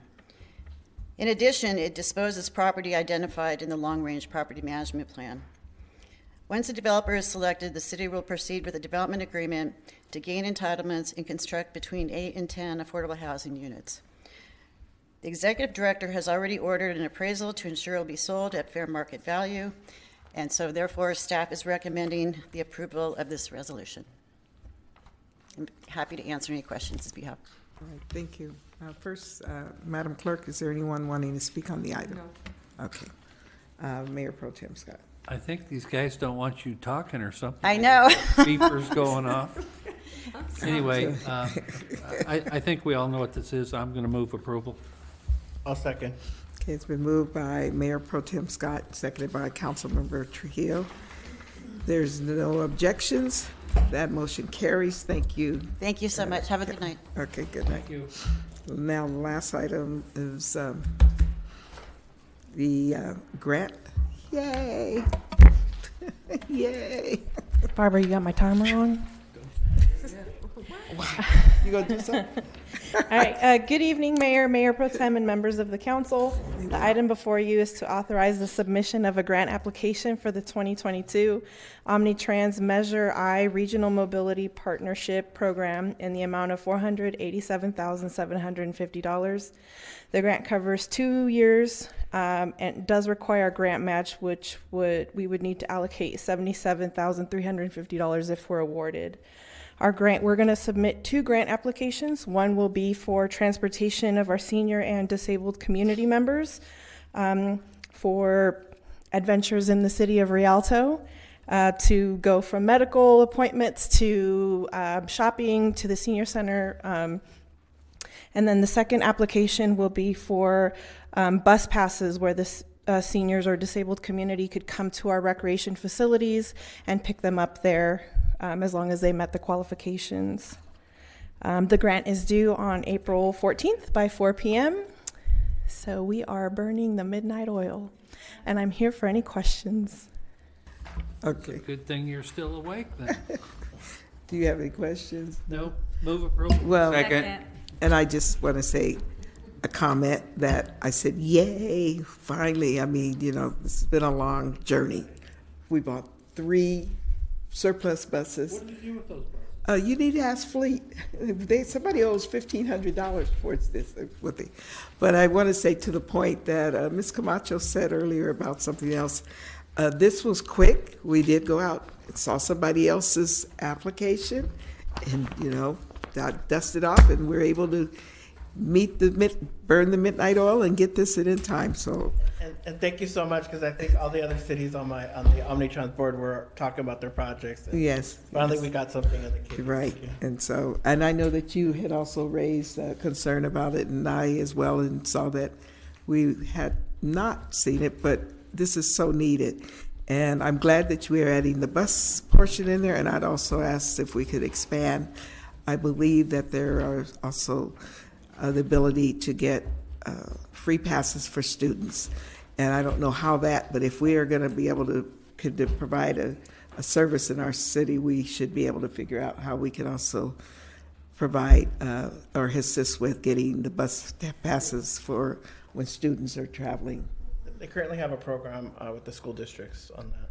Right. We can also inquire. But I'm thinking also college. Yeah. Beyond school districts. So, all right. So thank you. Raphael will be the bus driver. Is that the deal? You know, well, I'm also. Yeah, so it finally will be Rialto on wheels, the road. Okay, we have a motion and second. Who seconded? Mayor Pro Tem motion. We had a tie, Andy and I didn't do Carla got it. Carla. Okay, so any objections to it? Hearing none, motion carries. Thank you so much.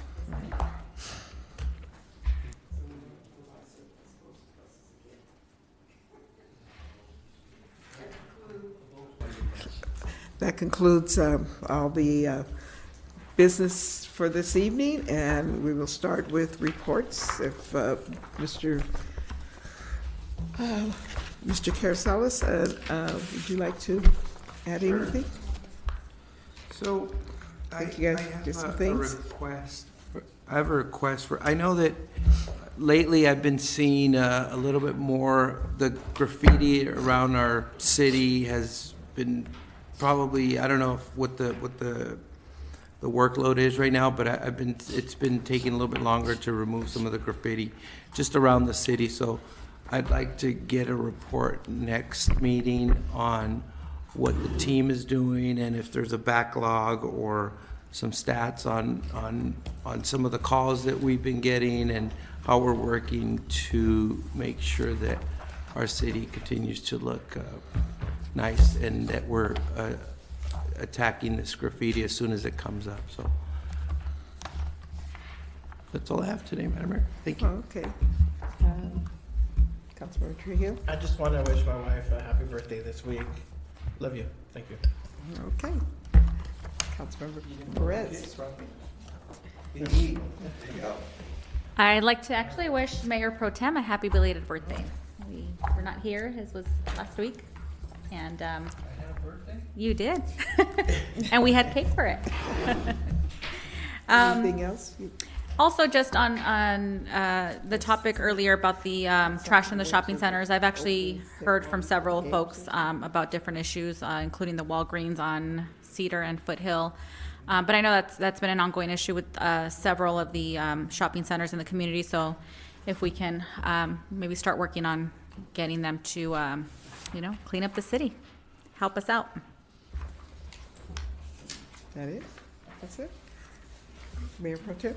Oh, wow, they're getting through it quick. And nobody even talked about the opening ceremonies you guys went to Did you for all guys the go Little to League those? games. And Councilmember Trujillo and I went to, It was a lot of fun. I we think went to Eastern Little League. It was They're fun. going to let you do the first pitch, but I guess you. They decided that I couldn't do it because Cynthia told them that I throw You throw bad. I throw like a girl. Oh, no, some girls can throw. No, they didn't throw out a first pitch, did they? They didn't. But it was a fun deal. The only other thing I have tonight, well, a couple things. I agree with Councilmember Carasales about the graffiti and the look of the city. I agree with the community about the look of the city. And I think we've got to start addressing it very clearly. But I also want to talk about the fact that sometimes we get criticized by people. And I think all of us that are here that are elected do a really good job. And some of us have been here a long time, some of us haven't. But I'm very proud of this city and where we've come in the last 8 years. I think we all should be proud of that. All the employees, all of us. We've come a long ways. And I think it's really important that the community knows that Rialto is the #1, has the largest sales tax increase in the county of San Bernardino. We've done amazing things. We are #3 as far as sales tax generators in the county of San Bernardino. And I can take you back not very many years ago when we were pretty much toward the bottom of the list. So we've done some really good things. We have some good businesses here. We're generally a lot of sales tax. Yeah, we make mistakes, and sometimes if we could do things differently, we would. Hindsight is always an interesting subject, but for the most part, we've done a good job planning our city. We've done a good job building it out, and I'm proud of that. And I'm proud of this city council. I'm proud of our electeds, our city treasurer, our city clerk, the city attorney, the city manager, and all of our employees. I think we've worked very hard during COVID. I know a lot of other cities haven't done what we've continued to do. So I just really get dismayed when I know somebody's running for office this year and she wants to get up here and attack us and make remarks that are just really out of line. And I think it's kind of sad during election season that people have to resort to that kind of stuff, because we ought to recognize those of us who have worked hard and gotten things done in this community. I've spent a lot of years dedicating my life to this city, as has our mayor and as has the rest of our electeds here. And we all work very hard. And I spend a lot of weekends visiting residents with issues and problems and get a lot of phone calls from people that have, sometimes it's just small problems, but we address it. We're constantly all out there working and doing that. So I just really think it's unfortunate during an election year that people have to be so narrow-minded because they want to be in office that they have to attack us for really no reason at all. But be very proud of what you've done and what we've done. And let's just keep moving forward. And the electorate can make their decisions come November. If they want to replace a couple of us, they can do that. But meanwhile, I'm going to keep doing my job. I think Carla's going to keep doing her job, and we're just going to keep on pushing. So thank you, Council, for everything you do. And Madam Mayor, for everything you do, because you go to a lot of stuff and do a lot more than the rest of us. Well, okay. thank you. And I just want to say this happy belated birthday. I don't remember my birthday. I think it was the 4th of April, if I'm not mistaken. And part of the problem, as well as happy belated. Yeah, he shouldn't say that publicly. He doesn't remember. I'm thinking if I just start claiming I have Alzheimer's, I'll. And then happy belated birthday to you as well, Carla. I think you said it was St. Patrick's Day, and you've never had any corned beef. Still hasn't. Oh, God. But we're going to get it for this year. Yes. No, and you know, listening to it's difficult sometimes to sit and listen to. You sit and think about, boy, you hear from people all the things you've done wrong or haven't happened. And then you look out and say, well, then how did all this stuff happen? How did we move forward? How did we end up in third countywide, right behind Ontario and San Bernardino, in terms of revenue generation? Now, you may not like it, but a couple of things. In order for us to get resources that we can keep our community going, besides grants, is there has to be sales tax, development, and there has to be even assessed property value. There's no assessed property value on vacant lots, on dirt. So when we see it and think about it, and we think about what we like and what we want to see, and we want to see our community moving forward, I'm listening and thinking, we do need to spend some time talking again over and over about the planning responsibility. It's a requirement of the state. We have to do our general plan update. We have to do specific plans. We have to do, and all of that goes through the Planning Commission. And when the Planning Commission accepts, after hearing from the community at the time we set something, that comes basically to council to reaffirm or affirm what the commission has set up. So, you know, at some point, some things, we'll look at it. If you don't want it, you don't want it, and the land use isn't there for it, that's fine. But there's such a thing as inverse condemnation when you start affecting a property owner's right to do something if the property has been zoned by us for them to be able to do that. But we do not own it. So I think the city manager and maybe our definitely city manager, assistant city manager, and our police chief and our acting fire chief, they could probably attest to how many times we called them, I know I called them, with concerns about graffiti. Had that conversation today with Mr. Fuller about not only the graffiti and the buildings and the property owners, commercial, that are not responding or maybe not handling as fast, but even some of the residents who, you know, I raise it that backup fence lines are still owned by a residential property owner. It's not just an arbitrary fence sitting out there. And when it's full of graffiti and that property owner, be it resident or not, doesn't bother to address it, then that speaks to how they feel about this community as well. So there's that. And then there's the signs, sandwich signs, people putting signs, commercial signs out in the mediums in downtown, or they're putting the flags up. And those, we have ordinances, sign ordinances, we have things in the books, and if we don't address them under community compliance, after a while, people will think it's, you know, it's okay, and everybody else will follow the other person who they see doing it, thinking it must be good. So we're constantly trying to stay on it, but you know, this is not an election year for me or for the other two over here, but I too get really tired of listening to people who come and cite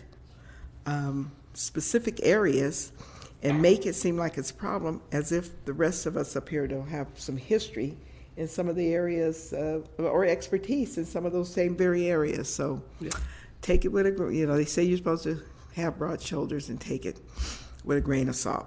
I'm going to continue to focus on this community because I am vested here as well. I live here. I bought one home and two homes, all in Rialto. And so I think I have as much interest and right to raise concerns and point out things in this community and basically, ask why are we allowing it. So I'm going to close with that, and I'm going to wish my husband a happy birthday, belated. It was Saturday, April 9th, and so, Really? yes. Are you going to tell us how old he was? Sure. He's old. And so I did what I normally do, is like a kid in the candy shop, took him to Dick's Sporting Good and let him buy the golf wedge that he claims is going to really cause him to be able to improve. As he went out, he went out and played golf yesterday and came back home with his foot swollen. So I don't know if he dropped the golf club on it or what. Probably hit himself. Yeah. So anyway, again, thank you. And yes, I think we're doing great, well, and let's just continue to move forward. So with that, Can we get Chief Park to go check on? Oh, Chief, and I wanted to Chief mention Kling, he seems to have fallen asleep back there. Chief Kling. Again, I don't know if we were going to show this, but this Saturday is Payback. Spring Extravaganza, and Saturday, April 16th, from 11 a.m. to 2 p.m. I didn't know if Cynthia had something more she wanted to add to it. Come on over. Well, I have the announcements for the weekend if you're ready. Yes. Okay. All right. Gabe, you want to pull up my slide, please? All right. So on Friday, we have our teen glow hunt that will be at the Carl Johnson Center from 7:30 to 9:30 p.m. We will have glow-in-the-dark Easter egg hunts for the team, games, music, pizza. Registration is required for that event. Then on Saturday, April 16th, like the mayor said, we are going to be having our annual extravaganza where we'll have vendors, activities, egg hunts, a DJ, carnival-style games, and much more. Wristbands are currently being sold for $4 pre-sale, and then the day of the event, they'll be $5 at the event. Also on Saturday, April 16th, the community garden presentation at the Palm Street Garden will be going on from 9 to 10:30 a.m. And then on Friday, April 22nd, the Youth Climate Action Summit will be held at Eisenhower High School from 1:30 p.m. to 5:30 p.m. Saturday, April 30th, we have the Drowning Prevention and Safety Fair in partnership with our fire department. And then we'll also have our Earth Day cleanup where we have 7 sites that we have picked out so that we can help in beautifying the city. Good. Thank you so much. Thank you. Was there any other comments or announcement, Madam City Clerk? Nope. Councilman Trujillo? I forgot. I just wanted to mention and send get better wishes for Erin Rogers, our CEO for Omnitrans. We just had a tab item for the agency. She had an accident over the weekend, so she's currently hospitalized in the Denver area. So I want to send her from us get well better wishes from all of us here. Yeah, I believe they took care of sending some flowers and a card out to her. Oh, great. Thank you. Yes. And was there any, Mr. City Treasurer, you're looking well. No, nothing. Okay. City Manager, all good? All right, well, entertain a motion to adjourn. So moved. Second. Okay. Any objections to it? That was Councilman Perez and Trujillo. You said what? No objections? We're adjourned.